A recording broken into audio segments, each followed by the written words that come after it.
ഇവിടെ അല്പം കഷ്ടപ്പെട്ട് ജീവിച്ചാലും, കച്ചവടങ്ങൾ ആരംഭിച്ച് നഷ്ടം സംഭവിച്ചാലും, ബിസിനസ്സുകളിൽ ഏർപ്പെട്ട് മാന്ദ്യം സംഭവിച്ചാലും, ഒരു മുസ്ലിമിന്റെ ഹൃദയത്തിലുള്ള പ്രതീക്ഷ വരാനിരിക്കുന്ന പരലോകത്തുള്ള രക്ഷയാണ്. ഒരു വിവാഹം കഴിച്ച് അതിലൂടെ ഒരു സന്താനങ്ങളെ അള്ളാഹു നൽകുമ്പോ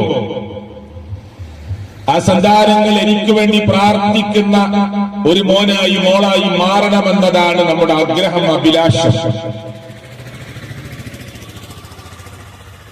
ദുനിയാവിൽ കിട്ടുന്ന ചില സൗഭാഗ്യങ്ങളിൽ ഒന്നാണ് നമുക്ക് വേണ്ടി പ്രാർത്ഥിക്കുന്ന ഒരു മകൾ നമുക്കുണ്ടാവുക എന്നത്. പരിശുദ്ധ ഖുർആനിൽ നിങ്ങളുടെ മക്കൾ, നിങ്ങളുടെ സമ്പത്ത് നിങ്ങൾക്ക് പരീക്ഷണമാണ് എന്ന് പറഞ്ഞിട്ടുണ്ട്. ഇന്നമാ അംവാലുക്കും വഔലാദുക്കും ഫിത്ന എന്ന പ്രയോഗം ഖുർആൻ നടത്തിയിട്ടുണ്ട്. നിങ്ങളുടെ മക്കൾ നിങ്ങൾക്ക് പരീക്ഷണമാണ്. നിങ്ങളുടെ സ്വത്ത്, സമ്പത്ത് നിങ്ങൾക്ക് പരീക്ഷണമാണ്. നിങ്ങളുടെ ഭാര്യമാരിലും നിങ്ങളുടെ മക്കളിലും നിങ്ങൾക്ക് ശത്രുക്കളുണ്ട് എന്ന് ഖുർആൻ പ്രയോഗിച്ചിട്ടുണ്ട്. നമ്മുടെ ഭാര്യയിൽ തന്നെ ചിലപ്പോൾ നമുക്ക് ശത്രു ഉണ്ടാവാമെന്ന് ഖുർആൻ പ്രയോഗിച്ചതാണ്. 4 മക്കളെ തന്ന് 3 മക്കളെ തന്ന് മക്കൾ നമുക്ക് ശത്രുക്കളായി മാറാം. അള്ളാഹു നമ്മെ കാത്തുരക്ഷിക്കുമാറാകട്ടെ. അപ്പൊ ആത്യന്തികമായ ലക്ഷ്യം ഈ ദുനിയാവിലെ വീടും, ഈ ദുനിയാവിലെ ബിസിനസ്സും കച്ചവടങ്ങളും ലാഭങ്ങളും പ്രോഫിറ്റുകളും അല്ല. ദുനിയാവ് പരലോകത്തിലേക്കുള്ള ഒരു കൃഷിയിടം മാത്രമാണ്. അദ്ദുനിയ മസ്റഅത്തുൽ ആഖിറ എന്ന പ്രയോഗമാണ് തങ്ങളായ മുഹമ്മദ് മുസ്തഫ സ്വല്ലല്ലാഹു അലൈഹി വസല്ലം നടത്തിയത്. ദുനിയാവ് പരലോകത്തിലേക്കുള്ള കൃഷിയിടമാണ്. ആ കൃഷിയിടത്തിൽ പരമാവധി ലാഭിക്കണമെന്ന ആഗ്രഹത്തിലാണ് നാം ചിട്ടയായ നമസ്കാരം നിർവഹിച്ചുകൊണ്ടിരുന്നത്. ഇപ്പൊ മഗ്രിബ് ജമാഅത്തായി നമസ്കരിച്ചത് പരലോകത്തെ രക്ഷ ആഗ്രഹിച്ചുകൊണ്ടാണ്. അസ്റും ളുഹറും സുബഹിയും ഒക്കെ നമ്മൾ ജമാഅത്ത് നഷ്ടപ്പെടരുത് എന്ന നിലക്ക് നിർവഹിച്ചത് പരലോകത്തെ രക്ഷ ആഗ്രഹിച്ചുകൊണ്ടാണ്. നമസ്കാരം ഉപേക്ഷിച്ചവൻ മുസ്ലിമേ അല്ല എന്ന് പ്രവാചകൻ സല്ലല്ലാഹു അലൈഹി വസല്ലം നമ്മെ പഠിപ്പിച്ചതുമാണ്. മൻ തറക സ്വലാത്ത ഫഖദ കഫറ, നമസ്കാരം ഉപേക്ഷിച്ചവൻ സത്യനിഷേധിയാണ്. ഒരു മുസ്ലിമും ഒരു അമുസ്ലിമും തമ്മിലുള്ള വ്യത്യാസം നമസ്കാരമാണ് എന്ന് അല്ലാഹുവിന്റെ പ്രവാചകൻ സല്ലല്ലാഹു അലൈഹി വസല്ലം ഗൗരവമായി പഠിപ്പിച്ചിട്ടുണ്ട്. ഞാനിത് ഇങ്ങനെ ആമുഖത്തിൽ ഇങ്ങനെ സൂചിപ്പിക്കുന്നത് 5 നേരത്തെ ഫർളായ നമസ്കാരം നാം മുറപ്രകാരം നിർവഹിക്കുന്നത് സ്വർഗം കിട്ടാനാണ്. തിങ്കളാഴ്ചയും വ്യാഴാഴ്ചയും സുന്നത്ത് നോമ്പെടുക്കുന്നത്, അറബി മാസം 13, 14, 15 നോമ്പനുഷ്ഠിക്കുന്നത്, അതല്ലാത്ത മാസങ്ങളിലെ സുന്നത്ത് നോമ്പുകൾ എടുക്കുന്നത്, റമദാനിലെ ഫർളായ നോമ്പ് നിർബന്ധപൂർവം വല്ലതും വിട്ടുപോയാൽ അത് നോറ്റു വീട്ടി അനുഷ്ഠിക്കുന്നത് സ്വർഗം കിട്ടാനാണ്. ലോകത്തിന്റെ രക്ഷിതാവായ അല്ലാഹു തആല ഈ ഭൂമിയിൽ എന്തൊക്കെ സംവിധാനിച്ചിട്ടുണ്ടോ എല്ലാം നമുക്ക് വേണ്ടിയാണ്. ഈ ലൈറ്റിന്റെ ചുറ്റും നിങ്ങൾ ശ്രദ്ധിച്ചു നോക്കൂ, ചെറിയ കൊച്ചു പ്രാണികൾ ഇങ്ങനെ പാറിക്കളിക്കുന്നുണ്ട്. ആ പ്രാണികളെ കൊണ്ട് മനുഷ്യർക്ക് എന്തുപകാരമാണ് എന്ന് നിങ്ങൾ ചിന്തിക്കുന്നുണ്ടോ? ഖുർആനിൽ അല്ലാഹു പറഞ്ഞത് ഖലഖ ലക്കും മാ ഫിൽ അർളി ജമീഅ, ഭൂമിയിൽ എന്തൊക്കെയുണ്ടോ അതെല്ലാം നിങ്ങൾക്ക് വേണ്ടി സൃഷ്ടിച്ചതാണ്. ഈ പ്രാണികൾ മനുഷ്യർക്ക് വേണ്ടിയാണ്. ഇവിടുത്തെ നാൽക്കാലികൾ നമുക്ക് വേണ്ടിയാണ്. ആകാശത്തിന്റെ വിഹായത്തിൽ വട്ടമിട്ട് പറക്കുന്ന പക്ഷികൾ, പറവകൾ മനുഷ്യർക്ക് വേണ്ടിയാണ്. നമുക്ക് ഭക്ഷിക്കാൻ പാടില്ലാത്ത കാലുകൊണ്ട് ഇറുക്കി പിടിച്ച് ചുണ്ടുകൊണ്ട് കൊത്തി വലിക്കുന്ന കാക്ക പോലെ, കഴുകൻ പോലെ, പരുന്ത് പോലെയുള്ള പക്ഷികൾ നമുക്ക് കഴിക്കാൻ പാടില്ല. പക്ഷേ അത് മനുഷ്യർക്ക് വേണ്ടി ഉണ്ടാക്കിയതാണ്. തേറ്റയുള്ള മൃഗങ്ങൾ നമുക്ക് ഭക്ഷിക്കാൻ പാടില്ല, പക്ഷേ അത് നമുക്ക് വേണ്ടി ഉണ്ടാക്കിയതാണ്. പട്ടിയും അതുപോലെ പന്നിയും നിങ്ങൾ ഭക്ഷിക്കരുത്. പട്ടിയെ നിങ്ങൾ കാവലിന് വേണ്ടിയോ വേട്ടയ്ക്ക് വേണ്ടിയോ മാത്രമേ വളർത്താവൂ, ഒരു അലങ്കാരത്തിന് വേണ്ടി വളർത്താൻ പാടില്ല. പക്ഷേ നമുക്കതിനെ ഭക്ഷിക്കാൻ പാടില്ല. എന്നാലും മനുഷ്യർക്ക് വേണ്ടിയാണ് അല്ലാഹു തആല ഈ മൃഗങ്ങളെ ഭൂമിയിൽ നിലനിർത്തുന്നത്. ഭൂമിയുടെ സന്തുലിതമായ അവസ്ഥ നിലനിൽക്കാൻ ഈ മൃഗങ്ങളും പക്ഷികളും പറവകളും ഒക്കെ ആവശ്യമാണ്. ഭൂമിയുടെ ബാലൻസ് തെറ്റിപ്പോകാതിരിക്കാനാണ് അല്ലാഹു തആല പർവ്വതങ്ങളെ ഭൂമിയിൽ സ്ഥാപിച്ചത്. ഇറ്റാച്ച് ഉപയോഗിച്ച്, JCB ഉപയോഗിച്ച്, ആധുനിക യന്ത്രങ്ങൾ ഉപയോഗിച്ച് പർവ്വതങ്ങളെ തല്ലി തകർക്കുമ്പോ ഭൂമിയുടെ ബാലൻസ് പോകുമെന്ന് സയൻസ് വിളിച്ചു പറയുമ്പോ 1400 വർഷങ്ങൾക്ക് മുമ്പ് ഖുർആൻ ലോകത്തോട് ഇത് പറഞ്ഞതാണ്. അങ്ങനെയെല്ലാം നിങ്ങൾ പരിശോധിച്ചു. എല്ലാ മനുഷ്യർക്ക് വേണ്ടി എന്ന ഉത്തരം ഖുർആൻ ഒറ്റ ആയത്തിന്റെ ഒരു കഷ്ണത്തിൽ പറഞ്ഞു. അതാണ് ഞാൻ ആദ്യം ഓതി വെച്ച ആയത്ത്. ഖലഖ ലക്കും മാ ഫിൽ അർളി ജമീഅ. ഭൂമിയിൽ എന്തൊക്കെയുണ്ടോ എല്ലാം നിങ്ങൾക്ക് വേണ്ടിയാണ് അവൻ സൃഷ്ടിച്ചത്, അല്ലാഹു സൃഷ്ടിച്ചത്. നക്കാലികൾ നമുക്ക് വേണ്ടി ജീവിക്കുന്നു, നമ്മൾ അവർക്ക് വേണ്ടി ജീവിക്കുകയല്ല. പ്രാണികൾ നമുക്ക് വേണ്ടി ജീവിക്കുന്നു. ഇവിടുത്തെ എല്ലാ ജീവജാലങ്ങളും സസ്യലതാദികളും നമുക്ക് വേണ്ടിയാണ്. നിൽക്കട്ടെ, ഞാൻ അതിൽ വിശദീകരിച്ചു പോകേണ്ട ആവശ്യമില്ല. ഈ സംവിധാനങ്ങളെല്ലാം അല്ലാഹു തആല ഭൂമിയിലും ഈ ആകാശ സംവിധാനങ്ങളിലും നിലനിർത്തിയത് മനുഷ്യരെ എന്തിനു വേണ്ടിയാണ്? എന്തിനാ നമ്മെ ഈ ഭൂമിയിലേക്ക് പറഞ്ഞു വിട്ടത്? സ്വർഗീയ ലോകത്ത് ജീവിച്ച ആദം അലൈഹിസ്സലാത്തു വസ്സലാമിനെ, ഹവ്വാ ബീവിയെ എന്തിനാ അല്ലാഹു തആല ഭൂമിയിലേക്ക് പറഞ്ഞു വിട്ടത്? അവരുടെ മക്കളായി, മക്കളുടെ മക്കളായി, അവരുടെ സന്താനങ്ങളായി, സന്താനങ്ങളുടെ സന്താനങ്ങളായി, പേരമക്കളായി ഈ ഭൂമിയിൽ നമ്മൾ ഇന്നും ജീവിച്ചു പോകുന്നു. എന്തിന്? ഒരു ക്വസ്റ്റ്യൻ ചോദിച്ചാൽ ഉത്തരമെന്താ? ഇവിടെ കുറെ കാലം ജീവിക്കണം, ഇവിടെ രസിക്കണം, രമിക്കണം, ആസ്വദിക്കണം, ഭക്ഷിക്കണം, ഉറങ്ങണം. അല്ല, അത് മനുഷ്യ പ്രകൃതിയിൽപ്പെട്ടതാണ്. ആ മനുഷ്യന്റെ ദാഹമാണത്. അവന്റെ വിശപ്പ്, അവന്റെ ദാഹം, അവന് വേണ്ട ഭക്ഷണം, അവന്റെ കുടുംബജീവിതം എല്ലാം അവന്റെ ദാഹത്തിൽപ്പെട്ടതാണ്, മനുഷ്യ പ്രകൃതിയിൽപ്പെട്ടതാണ്. പക്ഷെ അതിനു വേണ്ടിയാണോ നമ്മൾ ഈ ഭൂമിയിൽ ജീവിക്കുന്നത് എന്ന ഉത്തരം ഖുർആനിന്റെ അടിസ്ഥാനത്തിൽ പരിശോധിച്ചാൽ അല്ല.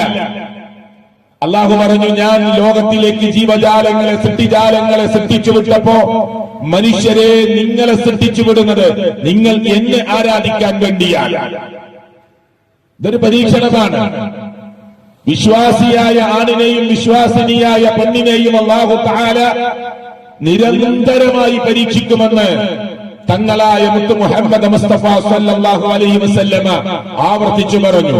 മയസാലുൽ ബലാഉ ബിൽ മുഅ്മിനി വൽ മുഅ്മിന ഫീ നഫ്സിഹി വവലദിഹി വമാലിഹി ഹത്താ യൽഖല്ലാഹ തആല വമാ അലൈഹി ഖതീഅ.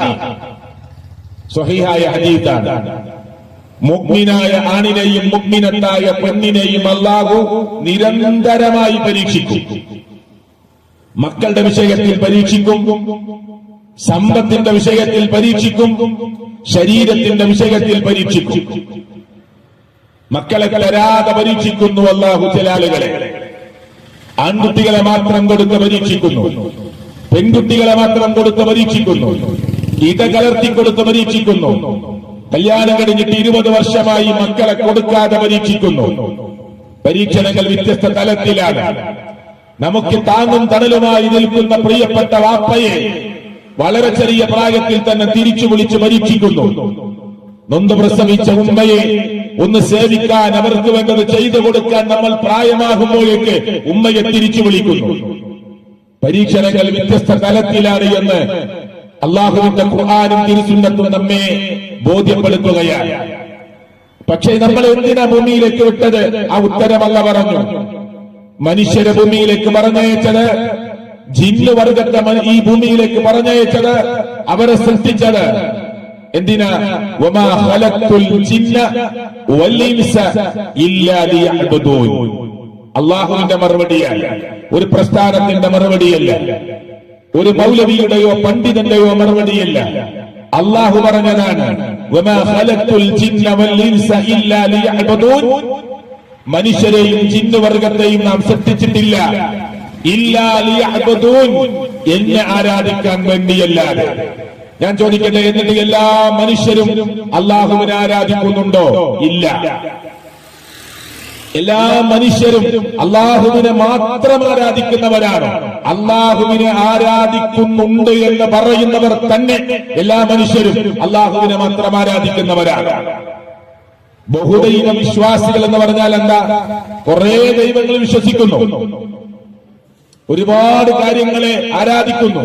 പക്ഷെ അവരും ഈ പ്രപഞ്ചത്തിനൊരു മഹാശക്തി ഉണ്ടെന്ന് പറയുന്നു. അവരുടെ ഭാഷയിലും അവർ അള്ളാഹുവിനെ ആരാധിക്കുന്നവരാണ്, ദൈവത്തെ ആരാധിക്കുന്നവരാണ്. ഗോഡ് എന്ന് വിളിക്കാം, ഹിരണ്യഗർഭൻ എന്ന് വിളിക്കാം, വിരാട് പുരുഷൻ എന്ന് വിളിക്കാം. ആരാധിക്കുന്നു അവനെ. പക്ഷെ അവനെ മാത്രം ആരാധിക്കുന്നുവോ എന്ന ചോദ്യത്തിനാണ് അല്ല എന്ന് ഉത്തരം പറയുന്നത്. ഗൗരവമല്ലേ? നബി സല്ലല്ലാഹു അലൈഹി വസല്ലമ ജനിക്കുന്നതിന് മുമ്പ് മരിച്ചുപോയ വാപ്പയുടെ പേരെന്താ? അബ്ദുള്ള. അള്ളാന്റെ അടിമാണ്. അപ്പൊ നബി ജനിക്കുന്നതിന് മുമ്പ്, നബി സല്ലല്ലാഹു അലൈഹി വസല്ലം ജനിക്കുന്നതിന് മുമ്പ് ലോകത്തുനിന്ന് മരിച്ചുപോയ നബിയുടെ ഉപ്പയുടെ പേര് അള്ളാന്റെ അടിമാണ്. അപ്പൊ അള്ളാഹിനെ കുറിച്ച് അന്ന് ചർച്ചയില്ലേ? അള്ളാഹുവിനെ കുറിച്ച് അന്ന് ചർച്ചയില്ലേ? ഉണ്ട്. അതുകൊണ്ടാണ് അബ്ദുള്ള എന്ന് പേരിട്ടത്. അബ്ദുൽ മുത്തലിബ് തന്റെ മകന് അബ്ദുള്ള എന്ന് പേര് കൊടുത്തത്, അള്ളാന്റെ അടിമ എന്ന് പേരിട്ടത്. അള്ളാഹിനെ കുറിച്ച് അവർക്കറിയാം. അതുകൊണ്ടാണ് നബി സല്ലല്ലാഹു അലൈഹി വസല്ലം ജനിച്ചിട്ടല്ല, ജനിക്കുന്നതിന് മുമ്പ് മരിച്ചില്ലേ? 40 വയസ്സാവുമ്പോഴല്ലേ നബിയാകുന്നത്. എന്നിട്ടും ജനിക്കുന്നതിന് മുമ്പ് മരിച്ചുപോയ ഉപ്പയുടെ പേര് അള്ളാഹുവിലേക്ക് ചേർത്തിക്കൊണ്ടുള്ള നാമമാണ്. ഏറ്റവും നല്ല നാമങ്ങളിൽ ഒരു നാമമാണ് മുത്തുനബി സല്ലല്ലാഹു അലൈഹി വസല്ലമയുടെ ഉപ്പാന്റെ പേര് എന്നത്. അന്നേ ആളുകൾ ഈ വിഷയത്തിൽ അള്ളാഹുവിനെ കുറിച്ച് ചർച്ച ചെയ്യുന്നു എന്ന് ഖുർആനിൽ പരിശോധിച്ചാൽ മനസ്സിലാവും. ഞാൻ അതിന് സമയം കൂടുതൽ കളയുന്നില്ല. അബൂജഹൽ പോലെയുള്ള നബിയുടെ ശത്രു, അബൂജഹൽ പോലെയുള്ള നബിയുടെ ശത്രു, അബൂലഹബ് പോലെയുള്ള നബിയുടെ ശത്രു, സല്ലല്ലാഹു അലൈഹി വസല്ലമയുടെ ശത്രുവായി അറിയപ്പെട്ടവർ, അവര് പോലും അവരോട് ചോദിച്ചു, ആരാണ് ആകാശത്തെ സൃഷ്ടിച്ചത്, സംവിധാനിച്ചത്? ആരാണ് അബൂജഹലെ നിന്നെ സൃഷ്ടിച്ചത്? അവരുടെ മറുപടി എന്താണെന്നറിയോ? ഈ ഭൂമി സംവിധാനിച്ചതാരാ? ആകാശം സംവിധാനിച്ചതാരാ? നിന്നെ സൃഷ്ടിച്ചതാരാ? ഒരേ മറുപടി. എന്താ മറുപടി? ലയഖൂലുന്നല്ലാഹ്. സംശയം പോലുമില്ല. അള്ളാഹു ആണ് എന്നല്ല പറഞ്ഞത്, അള്ളാഹു തന്നെ. അറബി അറിയുന്ന എല്ലാവർക്കും അറിയാം അതിന്റെ പ്രയോഗത്തിന്റെ അർത്ഥം. അള്ളാഹു ആണ് എന്നല്ല പറഞ്ഞത്. അബൂജഹലെ ആരാ ഈ ഭൂമി സംവിധാനിച്ചത്? അത് അള്ളയാണ് എന്നല്ല പറഞ്ഞത്. അബൂജഹലെ ആരാണ് ഈ ആകാശം സംവിധാനിച്ചത്? അത് അള്ളയാണ് എന്നല്ല പറഞ്ഞത്. പിന്നെ ലയഖൂലുന്നല്ലാഹ്, അള്ളാഹു തന്നെ, സംശയമേ ഇല്ല. കണ്ടോ? അതാ വ്യത്യാസം. ആ വ്യത്യാസത്തെ മനസ്സിലാക്കണം. അള്ളാഹു ആണെന്നവർ ഒരിക്കലും പറഞ്ഞു പോവല്ല. സംശയമേ ഇല്ല, അള്ളാഹു തന്നെ. എന്നിട്ട് എന്താ അവർക്ക് പടവ് സംഭവിച്ചത്? പിന്നെന്തിനാ അവർ മുത്തുനബിയോട് യുദ്ധം പ്രഖ്യാപിച്ചത്? ബദറിന്റെ രണാങ്കണത്തിലേക്ക് തങ്ങളായ മുഹമ്മദ് റസൂൽ കരീം സല്ലല്ലാഹു അലൈഹി വസല്ലമ 300 ചില്ലാൻ ആളുമായി പോവുക. ചരിത്രത്തിൽ 313, 319 എന്നൊക്കെ അഭിപ്രായമുണ്ട്. അതുകൊണ്ട് സൂക്ഷ്മത പാലിച്ച പണ്ഡിതന്മാർ പറഞ്ഞു 320 താഴെയുള്ള ആളുകളാണ് ബദറിൽ പങ്കെടുത്തത്. ഇനി 313 ആണെങ്കിൽ ആവട്ടെ, പ്രശ്നമില്ല. 320 താഴെ. അവരോ 1000-ഓളം. എങ്ങനെ മനസ്സിലായത്? തലേ ദിവസം മുത്തുനബി സല്ലല്ലാഹു അലൈഹി വസല്ലമ ഭൃത്യനെ അയച്ചിട്ട് ചോദിച്ചു, അവർ എത്ര പേർ വന്നിട്ടുണ്ട്? അങ്ങോട്ട് ടെന്റിലേക്ക് പോകാൻ പറ്റുന്നില്ല. അവിടെ ഭക്ഷണം ഉണ്ടാക്കുന്ന ആളെ കണ്ടു. അബൂജഹല് പോലെയുള്ള ടീമിന് ഭക്ഷണം ഉണ്ടാക്കി കൊടുക്കുന്ന ആളെ കണ്ടപ്പോ പറഞ്ഞു, ഇന്നലെ രാത്രി 10 ഒട്ടകത്തെ അറുത്തു. അറബികളുടെ സ്വഭാവം 100 പേർക്ക് ഒരൊട്ടകം അറുക്കുക എന്നതാണ്. അപ്പൊ നബി സല്ലല്ലാഹു അലൈഹി വസല്ലം സഹാബത്തിനോട് പറഞ്ഞു, 10 ഒട്ടകത്തെ അവർ അറുത്തിട്ടുണ്ടെങ്കിൽ 1000 പേരെങ്കിലും അവരുണ്ടാകും.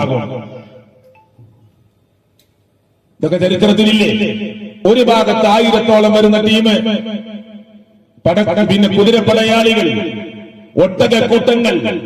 മുത്തുനബിയുടെ തല ഞങ്ങൾ ഇന്ന കുന്തത്തിൽ കോർത്തു കൊണ്ടുപോകുമെന്ന് പറഞ്ഞ് ആ കുന്തം അവരുടെ കയ്യിൽ പിടിച്ചു വന്നു.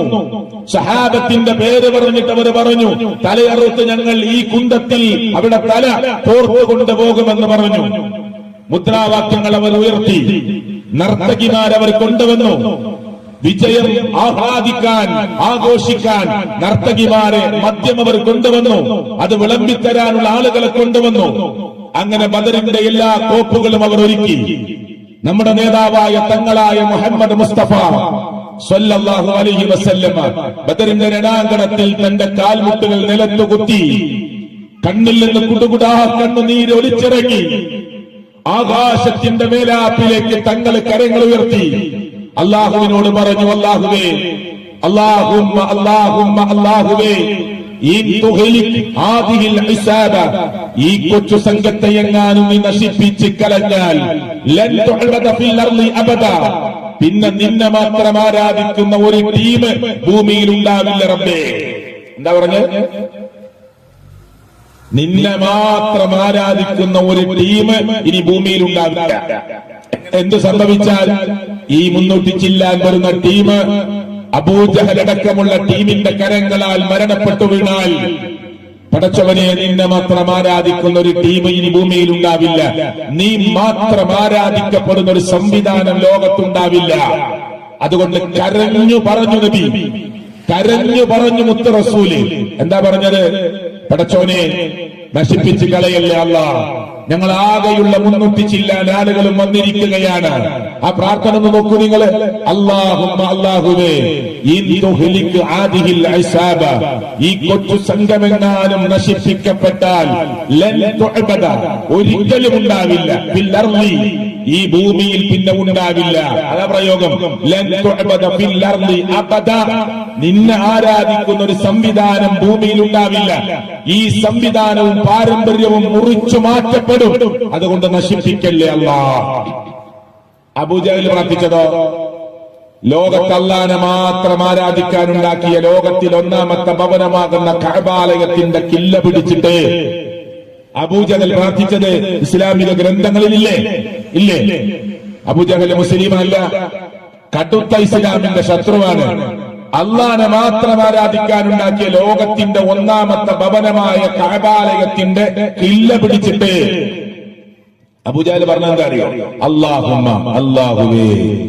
തുടങ്ങുക അബൂജഹൽ തുടങ്ങുക, മുത്തുനബി തുടങ്ങിയതുപോലെ അല്ലാഹുമ്മ എന്ന് പറഞ്ഞിട്ട് മുത്തുനബി തുടങ്ങിയത്. അബൂജഹലും തുടങ്ങുക അല്ലാഹുമ്മ അല്ലാഹുവേ. അല്ലാഹുമുൻസുർ അഹദൽ ജുൻദൈൻ, രണ്ടു ടീമുകൾ തമ്മിൽ ഏറ്റുമുട്ടാൻ പോവുകയാണ് അല്ലാഹ്, നീ സഹായിക്കണേ. അബൂജഹൽ ആരോട്? അല്ലാഹുവോട്. പിന്നെന്തിനാ യുദ്ധം? പിന്നെന്തിനാ യുദ്ധം? നിങ്ങൾ ചിന്തിക്കണ്ടോ? അള്ളാന്റെ റസൂല് അള്ളഹാനോട് ദുആ ചെയ്തിട്ടാണ് ബദറിലേക്ക് ഇറങ്ങുന്നത്. അബൂജഹലും അള്ളഹാനോട് ദുആ ചെയ്തിട്ടാ പുറപ്പെടുന്നത്. പിന്നെന്തിനാ യുദ്ധം?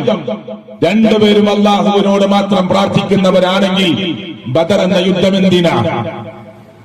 അവിടെയാണ് വ്യത്യാസം. നിങ്ങൾക്ക് ക്ലിയർ ആവുണ്ടല്ലോ എന്റെ വാക്കുകളിലെ? എനിക്ക് കുറച്ച് പ്രയാസമുണ്ട് ശാരീരികമായി, പനിയൊക്കെ ആയിട്ട് ശബ്ദമൊക്കെ അടഞ്ഞ് ചില പ്രയാസമുണ്ട്. എന്നാലും നമുക്ക് അള്ളാഹുവിന്റെ തൗഫീഖിനാൽ കാര്യങ്ങളെ ഇവിടെ വ്യക്തമായി പറയണമെന്ന് ആഗ്രഹിക്കുന്ന അള്ളാഹു സൗഭാഗ്യം നൽകുമാറാകട്ടെ. സഹോദരങ്ങളെ, ഞാൻ വളരെ സിമ്പിളായിട്ടാണ് നിങ്ങളുടെ മുമ്പിൽ പറയുന്നത്. ഈ പുറപ്പെടുമ്പോ ഭൂമധ്യരേഖയിൽ ഗ്രീനിച്ച് രേഖയിൽ സ്ഥിതി ചെയ്യുന്ന കഅബാലയത്തിന്റെ കില്ല പിടിച്ചിട്ടാണ് അബൂജഹൽ പറയുന്നത്, പടച്ചോനെ, രണ്ടു ടീം തമ്മിൽ ഏറ്റുമുട്ടാൻ പോവുകയാണ്, സഹായിക്കണേ അല്ലാഹ്. പിന്നെന്താ രണ്ട് ടീമും തമ്മിൽ വ്യത്യാസം? മുത്തുനബിയും സഹാബത്തും റബ്ബിനോടല്ലാതെ ഒരിക്കലും പ്രാർത്ഥിച്ചിട്ടില്ല, പ്രാർത്ഥിക്കുകയില്ല. എന്നാൽ അപ്പുറമുള്ള അബൂജഹലോ അള്ളാഹുവിനോട് പ്രാർത്ഥിച്ചിട്ടുണ്ട്. പക്ഷേ സന്നിഗ്ധ ഘട്ടങ്ങൾ വരുമ്പോ റബ്ബിനോട് പറയും, ചെറിയ ചെറിയ പ്രശ്നങ്ങൾ വരുമ്പോ അള്ളാഹുവിനെ വിടും. ഖുർആൻ പറഞ്ഞതാണ്, ഞാൻ പറയല്ല. നിങ്ങൾ രണ്ട് ആയത്ത് കേട്ടോളൂ മുസ്ലിങ്ങളെ. നമ്മളൊക്കെ മുഅ്മിനീങ്ങളായി ജീവിച്ച് മരിക്കാൻ ആഗ്രഹിക്കുന്നവരാണ്. സ്വർഗമാണ് നമ്മുടെ ലക്ഷ്യം. അള്ളാഹു കത്തിജ്വലിക്കുന്ന നരകത്തിൽ നിന്ന് സംസാരിക്കുന്ന എന്നെയും നിങ്ങളെയും കേൾക്കുന്ന നമ്മളെയും അള്ളാഹു കാത്തിരക്ഷിക്കുമാറാകട്ടെ. ഈ തൊലിക്ക് 40 മുഴം കട്ടിയുള്ള ആ നരകത്തിൽ നിന്ന് അള്ളാഹു നമുക്ക് രക്ഷ നൽകുമാറാകട്ടെ. അല്ലേ? മനുഷ്യന്റെ തൊലിയുടെ കട്ടിക്ക് 40 മുഴം. ഒരു മുടം തന്നെ 1.5 അടിയാണ്. 40 മുഴമെന്ന് പറഞ്ഞാൽ 60 അടിയാണ്. 60 അടി. ഏകദേശം ഒരു 6 നില കെട്ടിടത്തിന്റെ വലിപ്പം അല്ലെങ്കിൽ ഒരു 5 നില കെട്ടിടത്തിന്റെ ഹൈറ്റ് ഒരു മനുഷ്യന്റെ തൊലിക്ക് നാളെ പരലോകത്തുണ്ടാകുമെന്ന് അള്ളാഹ് പറഞ്ഞതാ, മുത്തുനബിയുടെ നാവിലൂടെ പഠിപ്പിച്ചതാ. എന്തിനാണത്? അത്രയും കടുത്ത ചൂട് അവന്റെ ശരീരത്തിലേക്ക് ഇങ്ങനെ കയറാൻ. ആ തൊലി കത്തിത്തീരും അള്ളാഹ് പറഞ്ഞു നാം മാറ്റിക്കൊടുക്കും. തുമ്മല യമൂതു ഫീഹാ വല യഹ്യ, മരിക്കാൻ സമ്മതിക്കില്ല, ജീവിക്കാനും സമ്മതിക്കില്ല. ആ കത്തിച്ചൊലിക്കുന്ന നരകത്തിൽ നിന്ന് രക്ഷ കിട്ടാനാണ് മുസ്ലിങ്ങളെ നമ്മൾ ഇന്ന് സംസാരിക്കുന്നത്. അള്ളാഹു നമ്മെ കാത്തിരക്ഷിക്കുമാറാകട്ടെ. ഖുർആൻ പറയുന്ന വാക്ക് ശ്രദ്ധിച്ചോളൂ. ഫഇദാ റകിബു ഫിൽ ഫുൽകി, അവർ കപ്പലിൽ കയറി കഴിഞ്ഞാൽ. അവർ എന്നാരാ? ഖുർആൻ ആരെ കുറിച്ചാണ് ഈ പറയുന്നത്? മുത്തുനബിയെ എതിർത്ത ടീമാകുന്ന അന്നത്തെ കാലത്ത് ജീവിച്ച മുശ്രിക്കുകളായ ആളുകൾ അവർ കപ്പലിൽ കയറി കഴിഞ്ഞാൽ, നോക്കിക്കൊള്ളൂട്ടോ ഖുർആന്റെ ആയത്താ, ഫഇദാ റകിബു ഫിൽ ഫുൽകി, അവർ കപ്പലിൽ കയറി കഴിഞ്ഞാൽ ദഅവുല്ലാഹ മുഖ്ലിസീന ലഹുദ്ദീൻ. സുബ്ഹാനല്ലാഹ്, കീഴ്വണക്കം, അങ്ങേറ്റത്തെ വണക്കം അല്ലാഹുവിലേക്ക് സമർപ്പിച്ച് ദഅവുല്ലാഹ്, അവർ അല്ലാഹുവിനോട് ദുആ ചെയ്യുകയാണ്, പ്രാർത്ഥിക്കുകയാണ്. പക്ഷെ അവരുടെ പ്രത്യേകത എന്താണെന്നറിയോ? ഫലമ്മാ നജ്ജാഹും മിനൽ ബർരി, ഈ ആടി ഉലയുന്ന കപ്പലിൽ നിന്ന്, ആർത്തിരമ്പുന്ന തിരമാലകൾക്കിടയിൽ നിന്ന് അവരെ രക്ഷപ്പെടുത്തി കരയിലെത്തിച്ചാൽ, കപ്പലിനെ ശാന്തമാക്കി തിരമാലയൊന്ന് ഒതുക്കിക്കൊടുത്ത് തിരമാലകളെ കീഴ്പ്പെടുത്തിക്കൊടുത്ത് ആ തിരമാലകളുടെ പിന്നെ ഇളക്കം നിർത്തിക്കൊടുത്ത് കപ്പലിൽ കരയിലേക്ക് അടുത്താൽ, അവർ കരയിലെത്തിപ്പെട്ടാൽ, അവർ കരയിലേക്ക് അവരെ രക്ഷപ്പെടുത്തി കൊടുത്താൽ ഇദാഹും യുശ്രികൂൻ, വീണ്ടും അവർ ശിർക്ക് ചെയ്യുന്നവരായി മാറും. ആര് ഖുർആൻ പറഞ്ഞ ഫഇദാ റകിബു ഫിൽ ഫുൽകി, ഈ കപ്പലിൽ കയറിയ ടീം. അത് ആരെ കുറിച്ചാ ഖുർആൻ പറഞ്ഞ? അങ്ങനെ നബിയെ കുറിച്ച് പറയോ? സഹാബത്തിനെ കുറിച്ച് പറയോ? ഒരിക്കലും പറയില്ല. ആരെ കുറിച്ചാ ഈ പറയുന്നത്? നബിയുടെ മറുഭാഗത്ത് നിൽക്കുന്ന ശത്രുക്കളായ മുശ്രിക്കുകളെ കുറിച്ചാണ് പറയുന്നത്. അവർ കപ്പലിൽ കയറിയാൽ, അവർ കടലിൽ യാത്ര ചെയ്യുമ്പോ കോലിളക്കം വന്നാൽ അപ്പ വിളിക്കും, അല്ലാഹ് രക്ഷപ്പെടുത്തണേ റബ്ബേ. രക്ഷപ്പെടുത്തി കൊടുത്താലോ ഇദാഹും യുശ്രികൂൻ, വീണ്ടും അവർ ശിർക്ക് ചെയ്യുന്നവരായി മാറും. ഇവര് തമ്മിലാ ബദറ്, ഇവര് തമ്മിലാ ബദറ്. ഇനി അവർ അല്ലാഹനെ മാത്രം ആരാധിക്കാൻ ഉണ്ടാക്കിയ കഅബാലയത്തിന്റെ മുന്നിലേക്ക് തൽബിയത്തും ചൊല്ലി വന്നിട്ടുണ്ടോ? ഒരു മുസ്ലിമിന് ഖുർആൻ കഴിഞ്ഞാൽ, അത് മുജാഹിദാകട്ടെ, സുന്നിയാകട്ടെ, സമസ്തയാകട്ടെ, ഏത് മുസ്ലിം ആകട്ടെ, എല്ലാവരും അംഗീകരിക്കുന്ന ഒന്നാണ്, ഖുർആൻ കഴിഞ്ഞാൽ ബുഖാരി മുസ്ലിം. ആ മുസ്ലിമിൽ ഉദ്ധരിക്കുകയാണ്. എന്താ ഉദ്ധരിച്ചത്? അവർ അല്ലാഹനെ മാത്രം ആരാധിക്കാൻ ഉണ്ടാക്കിയ ലോകത്തിൽ ഒന്നാമത്തെ ഭവനമാവുന്ന കഅബാലയത്തിന്റെ മുന്നിലേക്ക് ഈ ശത്രുക്കളായ ആളുകൾ വരുമ്പോ അവർ തൽബിയത്ത് ചൊല്ലിയിട്ടാ വരിക. എന്താ അവർ ചൊല്ലുക? സ്വഹീഹ് മുസ്ലിമിൽ നിന്ന് കേട്ടോളൂ. അവർ ചൊല്ലുന്ന തൽബിയത്ത് എന്താ? ലബ്ബൈക അല്ലാഹുമ്മ ലബ്ബൈക. നമ്മളും ചൊല്ലുന്നത് അങ്ങനെ തന്നെ തുടക്കം. എല്ലാ ലോക മുസ്ലിങ്ങളും മുത്തുനബി ചൊല്ലിയതും അങ്ങനെ ചൊല്ലുന്നത് കേട്ടോളൂ. സ്വഹീഹ് മുസ്ലിമിൽ നിന്നാണ് ഞാൻ പറയുന്നത്. ലബ്ബൈക അല്ലാഹുമ്മ ലബ്ബൈക, അല്ലാഹുവേ നിന്റെ വിളിക്കുത്തരം നൽകി വന്നിരിക്കുന്നു. ഇബ്രാഹിം നബിയോട് അല്ലാഹ് പറഞ്ഞതാ, വിളിച്ചോ. മേലിഞ്ഞ ഒട്ടകപ്പുറത്തും കുതിരപ്പുറത്തും നടന്നിട്ടും ലോകത്തിന്റെ നാനാഭാഗത്തുനിന്ന് ആളുകൾ ഇങ്ങോട്ട് വരും. വിളിച്ചു, വിളിച്ചില്ലേ? പോയില്ലേ നമ്മുടെ കൂട്ടത്തിൽ പലരും ഹജ്ജ് ചെയ്യാൻ? പോയില്ലേ നമ്മുടെ കൂട്ടത്തിൽ നിന്ന് പലരും ഉംറ ചെയ്യാൻ? അല്ലാഹു സ്വീകരിക്കുമാറാകട്ടെ. എല്ലാ ലോകത്തിന്റെ നാനാഭാഗത്തു നിന്ന് നമ്മൾ അങ്ങോട്ട് തിരിഞ്ഞ, ഇവിടുന്ന് പടിഞ്ഞാറിലേക്ക് തിരിഞ്ഞ് നിസ്കരിക്കും. ഓരോ നാട്ടിൽ നിന്നും കഅബാലയത്തിന്റെ നേരെ തിരിഞ്ഞു നിസ്കരിക്കുന്നു. മുസ്ലിങ്ങളുടെ കേന്ദ്രമാണത്, മുഅ്മിനീങ്ങളുടെ കേന്ദ്രമാണത്. വിളിക്കൂ, ആളുകൾ വരും ലോകത്തിന്റെ നാനാഭാഗത്തു നിന്ന്.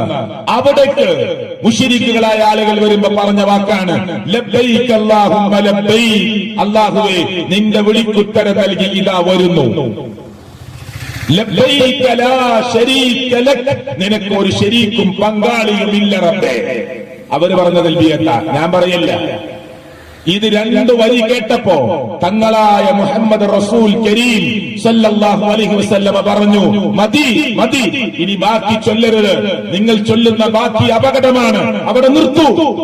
അള്ളാന്റെ റസൂല് പറഞ്ഞു. കേട്ടോ അവര്? അനുസരിച്ചവർ ഇല്ല. അവര് ബാക്കി ചൊല്ലി. ബാക്കി എന്താ? അവിടെയാണ് മർമ്മം. ബാക്കിയിലാണ് മർമ്മം കിടക്കുന്നത്. ലബ്ബൈക അല്ലാഹുമ്മ ലബ്ബൈക. തെറ്റില്ല, വളരെ കറക്റ്റാണ്. ലബ്ബൈക ലാ ശരീക ലക, വളരെ കറക്റ്റാണ്. പിന്നെ പറഞ്ഞെന്താരോ? ഇല്ലാ ശരീകൻ ഹുവ ലക തംലികുഹു വമാ മലക. അതിന്റെ അർത്ഥം എന്താ? ആദ്യത്തെ വരി, പടച്ചോനെ റബ്ബേ നീ വിളിച്ചു, നിന്റെ വിളിക്ക് ഉത്തരം നൽകി, ഇതാ വന്നിരിക്കുന്നു നിന്റെ ഭവനത്തിൽ, നിനക്കൊരു പങ്കാളിയുമില്ല.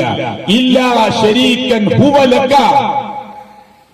പങ്കാളിയില്ല എന്ന് ഞങ്ങൾ പറയുമ്പോ ഒന്ന് ഞങ്ങൾ പ്രത്യേകിച്ച് പറയുന്നു, ഇല്ലാ ശരീകൻ ഹുവ ലക. ചില പങ്കാളികളുണ്ട്, ആ പങ്കാളികൾ ഞങ്ങൾ ഞങ്ങളുടെ ഇഷ്ടപ്രകാരം ഉണ്ടാക്കുകയല്ല. ഹുവ ലക, നിനക്കുള്ള പങ്കാളിയാണ്. എന്നിട്ടോ ആ പങ്കാളിയുടെ പ്രത്യേകത എന്താ? തംലികുഹു വമാ മലക. ആ പങ്കാളിയുടെ ഉടമസ്ഥാവകാശം, നിയന്ത്രണം നിന്റെ കയ്യിലാണ്, നിന്റെ കൺട്രോളിലുള്ള, നീ കൊടുത്ത കഴിവ് കൊണ്ട് ഞങ്ങളെ സഹായിക്കുമെന്ന് വിചാരിക്കുന്ന, നിന്റെ അധീനതയിലുള്ള, നിന്റെ അധികാരത്തിലുള്ള പങ്കാളികളല്ലാതെ വേറെ പങ്കാളികൾ ഞങ്ങൾക്കില്ല. ഇത് മുസ്ലിമിന്റെ തൽബിയത്തല്ല, ഇത് മുത്തുനബി കേട്ടിട്ട് നിർത്തൂ ചൊല്ലരുത് എന്ന് പറഞ്ഞ് തൽബിയത്താണ്. ശ്രദ്ധിച്ചു പഠിക്കണം നമ്മൾ ദീനി. അവസാനിപ്പിക്കൂ, ചൊല്ലല്ലേ എങ്ങനെ, പറയല്ലേ എങ്ങനെ. ആദ്യത്തെ 2 വരി പറഞ്ഞ് നിങ്ങൾ നിർത്തിയാൽ നിങ്ങൾക്ക് രക്ഷപ്പെടാമെന്ന് തങ്ങളായ റസൂൽ കരീം സല്ലല്ലാഹു അലൈഹി വസല്ലം പറഞ്ഞു കൊടുത്തതാണ്. പക്ഷെ അവർ കേട്ടില്ല, അവർ ബാക്കി ചൊല്ലി. അവർ ചൊല്ലിയ തൽബിയത്തിന്റെ ലാസ്റ്റ് 2 വരി, ഇല്ലാ ശരീകൻ ഹുവ ലക തംലികുഹു വമാ മലക. നിന്റെ കൺട്രോളിൽ, നിന്റെ അധികാരത്തിൽ, നിന്റെ അധീനതയിലുള്ള പങ്കാളികളല്ലാതെ വേറെ പങ്കാളികൾ ഞങ്ങൾക്കില്ല. അതും പറഞ്ഞിട്ടാ ഇബ്രാഹിം നബിയുടെ ബിംബം അവര് കഅബന്റെ ഉള്ളിൽ കൊണ്ടുപോയി വെച്ചത്. മക്ക ഫതഹാകുമ്പോ കഅബാലയത്തിന്റെ ഉള്ളിൽ നിന്ന് മുത്ത് നബി ഈ വിഗ്രഹങ്ങളെ എടുത്തു മാറ്റേണ്ടി വന്നത്. എന്ത് പറഞ്ഞിട്ടാ ഇബ്രാഹിം നബിയുടെ വിഗ്രഹം അവരുണ്ടാക്കിയത്? വിഗ്രഹത്തെ തച്ചുടച്ച് ഏറ്റവും വലിയ വിഗ്രഹത്തിന്റെ കരുത്തിൽ കോടാലി തൂക്കി ആളുകൾക്ക് ഒരു ഹിക്മത്തോടുകൂടി ദഅവത്ത് നിർവഹിച്ച പ്രവാചകനാണ് ആര്? ഇബ്രാഹിം നബി അലൈഹി സ്വലാത്തു വസ്സലാം. അതേ ഇബ്രാഹിം നബിയുടെ വിഗ്രഹമാണ് അവരുണ്ടാക്കി വെച്ചത്. എന്തു പറഞ്ഞിട്ട് അവർ ചെയ്തത്? ഇബ്രാഹിം നബി മഹാനാണ്, സർക്കല്ല ഖലീലുള്ളയാണ്, അള്ളാഹുവിന്റെ ചങ്ങാതിയാണ്, കൂട്ടുകാരനാണ്. അല്ലാഹു ഖുർആനിൽ പറഞ്ഞ ഇബ്രാഹിം നബി ഒരു പ്രസ്ഥാനാണ്. ഇബ്രാഹിം നബി ഒരു വ്യക്തിയല്ല, അതൊരു പ്രസ്ഥാനമാണെന്നാണ് ഇസ്ലാമിന്റെ പ്രമാണം പ്രഖ്യാപിച്ചത്. ആചാര പരീക്ഷണങ്ങൾ കടന്നുപോയിട്ട് തളരാതെ, കുട്ടിയെ കിട്ടാതെ കുറെ കാലം നിന്നപ്പോ കരഞ്ഞു പ്രാർത്ഥിച്ചു മഹാനായ ഇബ്രാഹിം നബി അലൈഹി സ്വലാത്തു വസ്സലാം, സക്കരിയ നബി അലൈഹി സ്വലാത്തു വസ്സലാം. മുസ്ലിം ഉമ്മത്തെ ഗൗരവത്തോടുകൂടി കാണാൻ കരഞ്ഞു ദുആ ചെയ്തു. അല്ലാഹ് കൊടുത്തു ഒരു കുട്ടിയെ. എന്നിട്ട് കുട്ടി തന്റെ കൂടെ എല്ലാറ്റിനും ഒരുങ്ങി, എല്ലാറ്റിനും സഹായിക്കാൻ തയ്യാറായി. വലുതാകുമ്പോൾ അല്ലാഹ് പറഞ്ഞു അവനെ അറുക്കണമെന്ന്. സുബ്ഹാനല്ലാഹ്. അല്ലാഹുവേ നീ എത്ര പരിശുദ്ധനാണ് അല്ലേ, നീ എത്ര പരിശുദ്ധനാണ്. നിന്റെ പരീക്ഷണത്തിൽ നിന്റെ ഇഷ്ടപ്പെട്ട അടിമയാകുന്ന ഇബ്രാഹിം അലൈഹി സ്വലാത്തു വസ്സലാം വിജയിക്കുകയാണ്. ഇബ്രാഹിം നബി മോനെ വിളിച്ചു, എന്നിട്ട് പറഞ്ഞു ഇന്നി അറാ ഫിൽ മനാമി അന്നി അദ്ബഹുക ഫൻദുർ മാദാ തറാ. മോനെ നിന്നെ അറുക്കണമെന്നതാണ് അല്ലാഹു എന്നോട് സ്വപ്നത്തിൽ പറഞ്ഞിട്ടുള്ളത്. എനിക്ക് സ്വപ്നം കണ്ടിരിക്കുന്നു നിന്നെ അറുക്കാൻ. നബിമാരുടെ സ്വപ്നം സത്യമാണ്, നബിമാരുടെ സ്വപ്നം യാഥാർത്ഥ്യമാണ്, നബിമാരുടെ സ്വപ്നം തെളിവിന് വെക്കുന്നതാണ്. അതുകൊണ്ട് ഇബ്രാഹിം നബി കണ്ട സ്വപ്നം എന്താണ്? ഇന്നി അറാ ഫിൽ മനാം അന്നി അദ്ബഹുക ഫൻദുർ മാദാ തറാ. മോനെ നിന്നെ അറുക്കണമെന്ന് ബാപ്പ കണ്ടിരിക്കുന്നു സ്വപ്നം. നിന്റെ അഭിപ്രായം എന്താ? മോനെ അഭിപ്രായം എന്താ പറഞ്ഞേ? എന്നെ അറുക്കണമെന്നോ? ഞാൻ ഓടി രക്ഷപ്പെടാനല്ല. യാ അബത്തി യാ അബത്തി ഫഅൽ മാ തുഅ്മർ സതജുദുനി ഇൻഷാ അല്ലാഹു മിനസ് സ്വാബിരീൻ. ബാപ്പാ, നിങ്ങൾ അള്ളാഹു എന്താണോ നിങ്ങളോട് കൽപ്പിച്ചത് ചെയ്തോളൂ, ചെയ്തോളൂ. ഞാൻ ക്ഷമാലുകളുടെ കൂട്ടത്തിൽ ഉണ്ടാവും. എന്നിട്ട് ഓൻ വെച്ച ഡിമാൻഡ്, ഈ മോൻ ബാപ്പയോട് വെക്കുന്ന ഇസ്മായിൽ അലൈഹി സ്വലാത്തു വസ്സലാം എന്ന് പറയുന്ന മഹാനായ പ്രവാചകൻ തന്റെ ബാപ്പയോട് വെക്കുന്ന ഡിമാൻഡ് തഫ്സീറിലുണ്ട്. എന്താ ഡിമാൻഡ്? എന്റെ ഉമ്മാക്ക് സഹിക്കൂല, അതുകൊണ്ട് ഉമ്മാനെ കാണാതെ കുറച്ച് ദൂരത്തേക്ക് കൊണ്ടുപോകണം. കത്തി നന്നായി മൂർച്ച കൂട്ടണം. കുറെ സമയം എന്റെ കഴുത്തിലിട്ട് കത്തി അങ്ങോട്ടും ഇങ്ങോട്ടും വലിച്ചാൽ നിങ്ങൾ ആ പരീക്ഷണത്തിൽ തോറ്റുപോകും. കത്തി നന്നായി മൂർച്ച കൂട്ട, പെട്ടെന്ന് അറുക്കണം. എന്റെ കണ്ണിലേക്ക് നിങ്ങൾ നോക്കരുത്, എന്നെ ചരിച്ചു കിടത്തണം. സതജുദുനി ഇൻഷാ അല്ലാഹ് മിനസ് സ്വാബിരീൻ, ഞാൻ ക്ഷമിക്കുന്ന ആളുകളുടെ കൂട്ടത്തിലുണ്ടാകും. പതറിയോ ഇബ്രാഹിം നബി അലൈഹി സ്വലാത്തു വസ്സലാം? അറുക്കാനുള്ള എല്ലാ ഏർപ്പാടും ചെയ്തു. ഇത് കുറച്ചു കഴിഞ്ഞാൽ അല്ലാഹ് വേണ്ടാന്ന് പറയും, ആടിനറുക്ക പകരമെന്ന് പറയും എന്ന് ആദ്യം അറിയോ? അറിയില്ല. ഇത് നാടക അല്ല. ഇത് കുറച്ചു കഴിഞ്ഞാൽ അല്ലാഹ് വിളിക്കും, എന്നിട്ട് പറയും വേണ്ട, ആടിനറുത്താൽ മതിയെന്ന്. ആദ്യമേ അറിയുമോ? ഇല്ല. സത്യസന്ധമായി അറുക്കാൻ കിടത്തിയതാണ്. പരീക്ഷിച്ചില്ല അള്ളാഹ് ഏറ്റവും ഇഷ്ടപ്പെട്ടവരാ നബിമാർ. എന്നിട്ട് അള്ളാഹ് പരീക്ഷിച്ചില്ലേ? എല്ലാ നബിമാരും സാധാരണവരനാണോ? ആകെ 1,00,000-ൽ പരം നബിമാരാ ലോകത്ത് വന്നത്. ഖുർആനിൽ ആകെ പേരെടുത്ത് പറഞ്ഞത് 25 നബിമാരുടെ പേരാ. എന്നിട്ട് എല്ലാ നബിമാരും സാധാരണവരനാണോ? അല്ല. മറ്റാൾ ആളുകൾ ആക്രമിച്ചു കൊന്നിട്ടുണ്ട് നബിമാരെ. എന്തേ അങ്ങനെ? എന്താ അങ്ങനെ? അള്ളാഹ് ഏറ്റവും ഇഷ്ടപ്പെടുന്ന നബിമാർക്കെങ്കിലും ഒരു പ്രൊട്ടക്ഷൻ അള്ളാഹ് കൊടുത്തൂടെ? എല്ലാവർക്കും പരീക്ഷണം വരും. ആ പരീക്ഷണത്തിൽ പതറാതെ നിൽക്കണം. നബിമാർ നമ്മുടെ മുമ്പിൽ മാതൃകയാണ്.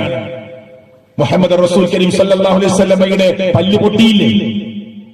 മുത്തുനബി സല്ലല്ലാഹു അലൈഹി വസല്ലമയുടെ കാലിൽ നിന്ന് ചോര വാർന്നൊലിച്ചില്ലേ?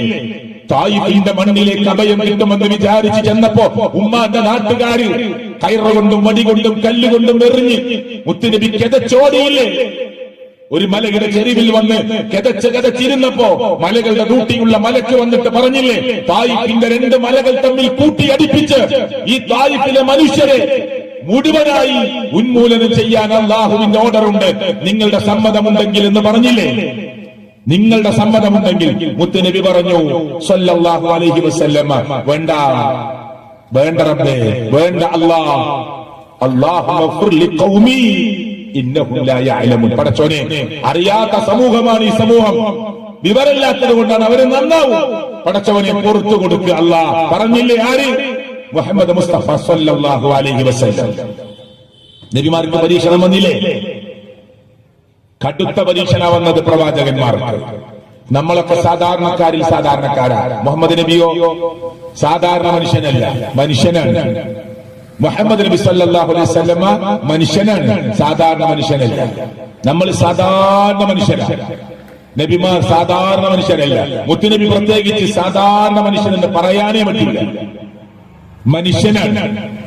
ചിരിച്ചിട്ടുണ്ട്, കരഞ്ഞിട്ടുണ്ട്, ആ കുടുംബജീവിതത്തിൽ പിണങ്ങേണ്ടി വന്നിട്ടുണ്ട്, കാലിൽ മുറിവ് സംഭവിച്ചിട്ടുണ്ട്, പല്ല് പൊട്ടിയിട്ടുണ്ട്, അസുഖം വന്ന് കിടന്നിട്ടുണ്ട്, ഒക്കെ ഉണ്ടായിട്ടുണ്ട്. ദുഃഖിച്ചിരുന്നിട്ടുണ്ട്. ആയിഷ ബീബി റളിയല്ലാഹു അൻഹയെ കുറിച്ച് അപവാദം പറഞ്ഞുണ്ടാക്കിയപ്പോ മൗനം പാലിച്ച് നിന്നിട്ടുണ്ട്. അബൂബക്കർ സിദ്ദീഖ് റളിയല്ലാഹു അൻഹു ഭാര്യയുടെ വാപ്പാന്റെ അടുത്തേക്ക് മോളെ, പ്രവാചകന്റെ പ്രിയപ്പെട്ട പത്നിയെ അയച്ചിട്ടുണ്ട്. അള്ളാന്റെ വഹി കിട്ടുന്നത് വരെ മിണ്ടാതെ നിന്നിട്ടുണ്ട്. ഉണ്ടായിട്ടില്ലേ? മാല കളഞ്ഞു പോയില്ലേ? ആയിഷ ബീബിയുടെ റളിയല്ലാഹു അൻഹയുടെ മുഹമ്മദ് സല്ലല്ലാഹു അലൈഹി വസല്ലമക്ക് പറഞ്ഞൂടെ ബേജാറാകണ്ടാന്ന്? അറിയോ? ഈത്തപ്പന ഓല കൊണ്ട് മറച്ചുണ്ടാക്കിയ വീടാ. എന്നിട്ട് പുറത്തുനിന്ന് ഒരാൾ സലാം പറയുമ്പോ വഅലൈക്കും അസ്സലാം വറഹ്മത്തുള്ളാഹി വബറകാത്ത് എന്ന് മടക്കിയിട്ട് മുത്തുനബി ആരാണ് നിങ്ങളെന്ന് ചോദിച്ചിട്ടില്ലേ? എത്രയും മറ? ഈത്തപ്പന ഓല. നിങ്ങൾ ചിന്തിക്കുന്നുണ്ടോ? മുസ്ലിങ്ങളെ ഗൗരവമായി ചിന്തിക്കാനാണ് ഞാൻ പറയുന്നത്. ഈത്തപ്പന കോൺക്രീറ്റിന്റെ സ്ലാബല്ല, കല്ലുകൊണ്ട് കെട്ടിയ ചുമരല്ല, ഈത്തപ്പനയുടെ ഓല കൊണ്ട് മറച്ച വീടാ. എന്നിട്ട് പുറത്തു വന്ന ആള് സലാം പറയുമ്പോ സലാം ഇറക്കിയിട്ട് നിങ്ങൾ ആരാ, നിങ്ങൾ എവിടുന്നാ വരുന്നതെന്ന് ചോദിച്ചിട്ടില്ലേ മുഹമ്മദ് മുസ്തഫ സല്ലല്ലാഹു അലൈഹി വസല്ലം? മനസ്സിലാകുന്നുണ്ടോ? ഒരു ജൂത കുടുംബത്തിലേക്ക് ക്ഷണിച്ചില്ലേ നബിയെ സല്ലല്ലാഹു അലൈഹി വസല്ലമയെ? സഹാബിയെ രണ്ടാളും പോയില്ലേ? എന്നിട്ട് അടുക്കളയിൽ നിന്ന് ജൂത പെണ്ണ് ഇറച്ചിയിൽ വിഷം കലർത്തിയില്ലേ? ഈ നാട്ടിലെ മുസ്ലിങ്ങൾ അത് വിശ്വസിക്കണില്ലേ? ലോകത്തെ എല്ലാ മുസ്ലിങ്ങളും അത് വിശ്വസിക്കണില്ലേ? ഇറച്ചിയിൽ വിഷം കലർത്തി. ദൂരെ കിടക്കുന്നതല്ല, 1 കിലോമീറ്റർ അപ്പുറമല്ല, 10 കിലോമീറ്റർ അപ്പുറമല്ല, 1 മീറ്റർ അപ്പുറമല്ല, തന്റെ മുന്നിൽ വെച്ച ഭക്ഷണപാത്രത്തിലെ ഇറച്ചിയിൽ വിഷം കലർത്തി ഈ ജൂത കുടുംബം. അടുക്കളയിൽ നിന്ന് മെല്ലെ നബിയെ ക്ഷണിച്ചിട്ട് അവരെ കൊല്ലാൻ, ചതിക്കാൻ ഇറച്ചിയിൽ വിഷം കലർത്തി മെല്ലെ പ്ലേറ്റ് മുന്നിൽ വെച്ചു കൊടുത്തു. വളരെ ചിരിച്ച് സന്തോഷിച്ച് കഴിക്കാൻ പറഞ്ഞു. ബിസ്മില്ലാ, അള്ളാന്റെ നാമം ഉച്ചരിച്ച് സഹാബി ഇറച്ചെടുത്ത് വായിലേക്ക് ഇട്ട് ചവച്ച് വയറ്റിക്കിറക്കി. നബി സല്ലല്ലാഹു അലൈഹി വസല്ലമ ഒരു കഷ്ണമെടുത്ത് വായിലിട്ട് ചവച്ചോണ്ടിരിക്കുക. അള്ളാഹ് വഹി അറിയിച്ചു, നബിയെ തുപ്പിക്കളയണം. പ്രവാചകൻ കാർക്കിച്ച് കാർക്കിച്ച് തുപ്പി. സ്വഹാബി അപ്പോഴേക്ക് വയറ്റിക്കിറക്കി. സ്വഹാബി പടഞ്ഞ് മരിച്ചു. സ്വഹാബി കടഞ്ഞു മരിച്ചു നിഷേധിക്കോ? മുസ്ലിങ്ങൾ ആരെങ്കിലും, പണ്ഡിതന്മാരാരെങ്കിലും നിഷേധിക്കോ? മുത്ത് റസൂൽ സല്ലല്ലാഹു അലൈഹി വസല്ലമക്ക് ഈ ഇറച്ചിയിൽ വിഷമുണ്ടെന്ന് അറിയുമെങ്കിൽ സ്വഹാബിനോട് പറയൂലേ? മിണ്ടാതിരിക്കും. ഒരു സ്വഹാബിനെ കൊല്ലാൻ ഒരു ഉറുമ്പ് അരിച്ചു പോകുന്ന വടിയിൽ തീയിട്ടപ്പോ ഉറുമ്പുകൾ പോകുന്ന വടിയിലാണോ തീയിട്ടതെന്ന് ചോദിച്ച് കണ്ണു ചുമന്നു പോയ സ്വഹാബത്തിനോട് രോഷാകുലമായി സംസാരിച്ച മുഹമ്മദ് മുസ്തഫ സല്ലല്ലാഹു അലൈഹി വസല്ലം കൂടെയുള്ള സ്വഹാബിയെ ചതിക്കുമോ? ഇല്ല സുഹൃത്തുക്കളെ, ഒരിക്കലും ഉണ്ടാവില്ല. ചിന്തിക്കാൻ പോലും പറ്റില്ല ഒരു മുസ്ലിമിന് മുത്തുനബിയുടെ ജീവിതത്തിൽ ഒരു മൈന്യൂട്ട് തെറ്റ് സംഭവിക്കുമെന്ന്. മിണ്ടാതിരിക്കോ? ഒരു പക്ഷിയുടെ കുഞ്ഞിനെ അതിന്റെ ഭംഗി കണ്ടിട്ട് ഒരു സഹാബി എടുത്തിട്ട് നബിക്ക് ഗിഫ്റ്റായി കൊടുത്തു. തള്ളപ്പക്ഷി ഇങ്ങനെ ഒരു മരത്തിന്റെ കൊമ്പിൽ നിന്നും മറ്റേ മരത്തിന്റെ കൊമ്പിലേക്ക് കരഞ്ഞ് പാറിക്കളിക്കുക. മുത്ത് റസൂൽ സല്ലല്ലാഹു അലൈഹി വസല്ലം സഹാബിയോട് ചോദിച്ചാൽ എന്താണെന്നറിയോ? ആ തള്ളപ്പക്ഷി കരയുന്ന എന്തിനാണെന്ന് നിനക്കറിയോ? അതിന്റെ കൂട്ടിൽ നിന്ന് ഈ പക്ഷി കുഞ്ഞിനെ എടുത്തിട്ട് തിരിച്ചു കൊണ്ടുപോയി കൂട്ടിലേക്ക് എനിക്ക് സമ്മാനം വേണ്ട എന്ന് പറഞ്ഞ് പക്ഷികളോട് ആർദ്രത കാണിച്ച, അനുകമ്പ കാണിച്ച, അലിവ് കാണിച്ച ആ മഹാനായ പ്രവാചകൻ മുഹമ്മദ് മുസ്തഫ സല്ലല്ലാഹു അലൈഹി വസല്ലം ഈ ഇറച്ചിയിൽ വിഷം കലർത്തി കൊടുത്തപ്പോ അറിഞ്ഞിട്ടും മിണ്ടാതിരിക്കുമോ? ഇരിക്കോ? ഞാൻ മലപ്പുറം ജില്ലക്കാരനാണ്. തൊട്ടപ്പുറത്ത കോഴിക്കോട് ജില്ല, CM മടവൂരിന്റെ നാടാണ്. എന്റെ നാട്ടില് അരീക്കോട് എന്ന് പറയുന്ന മലപ്പുറം ജില്ലയിലെ സ്ഥലത്ത് CM മടവൂര് ജീവിച്ചിരിക്കുന്ന സമയത്ത് വന്നപ്പോ ഞാൻ പറയില്ല, പണ്ഡിതന്മാര് പറയാണ്, കേരളത്തിലെ പണ്ഡിതന്മാര് പ്രസംഗിക്ക യൂട്യൂബിലുണ്ട്. അള്ളാഹു അവർക്ക് പുറത്തു കൊടുക്കുമാറാകട്ടെ. CM മടവൂര് അരീക്കോട് വന്നു. ഒരു വീട്ടില് അവര് ഒരു വലിയ മഹാനെ അതിഥിയായി കിട്ടിയല്ലോ എന്ന് വിചാരിച്ച് വേഗം വീട്ടിൽ ക്ഷണിച്ചു. CM മടവൂരും കൂട്ടരും പോയി. നേരെ ഭക്ഷണ മേശയിൽ നല്ല ഇറച്ചി വേവിച്ചു വരട്ടിക്കൊടുത്തു. CM മടവൂര് ഇറച്ചിയിലേക്ക് ഇങ്ങനെ നോക്കിയിട്ട് പാത്രം ഇങ്ങനെ പിടിച്ചിട്ട് CM മടവൂര് പറഞ്ഞു, വേണ്ട, ഒഴിവാക്ക്, ഇറച്ചിയും വേണ്ട, പാത്രവും വേണ്ട. യൂട്യൂബിൽ കിടക്കുന്ന പ്രസംഗം, ഇറച്ചിയും വേണ്ട, പാത്രവും വേണ്ട, ഒഴിവാക്കി. അപ്പൊ വീട്ടുകാരെ അത്ഭുതപ്പെട്ടു. അവര് CM വരുന്നുണ്ട് എന്നറിഞ്ഞിട്ട് കിട്ടിയ ചാൻസിൽ ഈ മഹാനെ സ്വീകരിച്ചുകൊണ്ട് അരീക്കോട് പോയി നല്ല ഇറച്ചി വാങ്ങിക്കൊണ്ടുവന്ന, പൊത്തിറച്ചി വാങ്ങിക്കൊണ്ടുവന്നതാ. പക്ഷെ CM ഇറച്ചിക്ക് നോക്കിയിട്ട് പറഞ്ഞു, വേണ്ട, ഇറച്ചിയും വേണ്ട, ഇറച്ചി വെച്ച പാത്രവും വേണ്ട, ഒഴിവാക്കി. അപ്പൊ വീട്ടുകാർ വെച്ചു, എന്താണ് ഇങ്ങനെ? അപ്പൊ CM പറഞ്ഞത്രേ, കാഫിർ ഇറക്കത് വേണ്ട. വീട്ടുകാർ പറഞ്ഞു, ഞങ്ങൾ എല്ലാ ദിവസവും വാങ്ങുന്ന സ്ഥലത്ത് നിന്നാ വാങ്ങിയത് അരീക്കോടുന്ന്. ആളെ പറഞ്ഞയച്ചു. അങ്ങനെ അറുക്കുന്ന സ്ഥലത്തെത്തി. ഇത് യൂട്യൂബ് കിടക്കുന്ന പ്രസംഗം ശ്യാബടക്കരാരും കളിയാക്കാനല്ല. അത് പറഞ്ഞ പണ്ഡിതൻ അല്ലാഹു പുറത്തു കൊടുക്കുമാറാകട്ടെ. എന്താ പറഞ്ഞത്? അരീക്കോട് അറിവിന്റെ സ്ഥലത്തേക്ക് ആളെ പറഞ്ഞയച്ചു. ചെന്നു അന്വേഷിച്ചു, ആരാ ഈ നിങ്ങളുടെ പോത്തിന് അറുക്കാറുള്ളത് ചോദിച്ചു. എന്താ അങ്ങനെ ചോദിക്കുന്നത്? സംശയം തീർക്കാനാണ്. സാധാരണ സമസ്തയുടെ പള്ളിയിലെ മൊല്ലാക്കയാണ് അറുക്കാറുള്ളത്.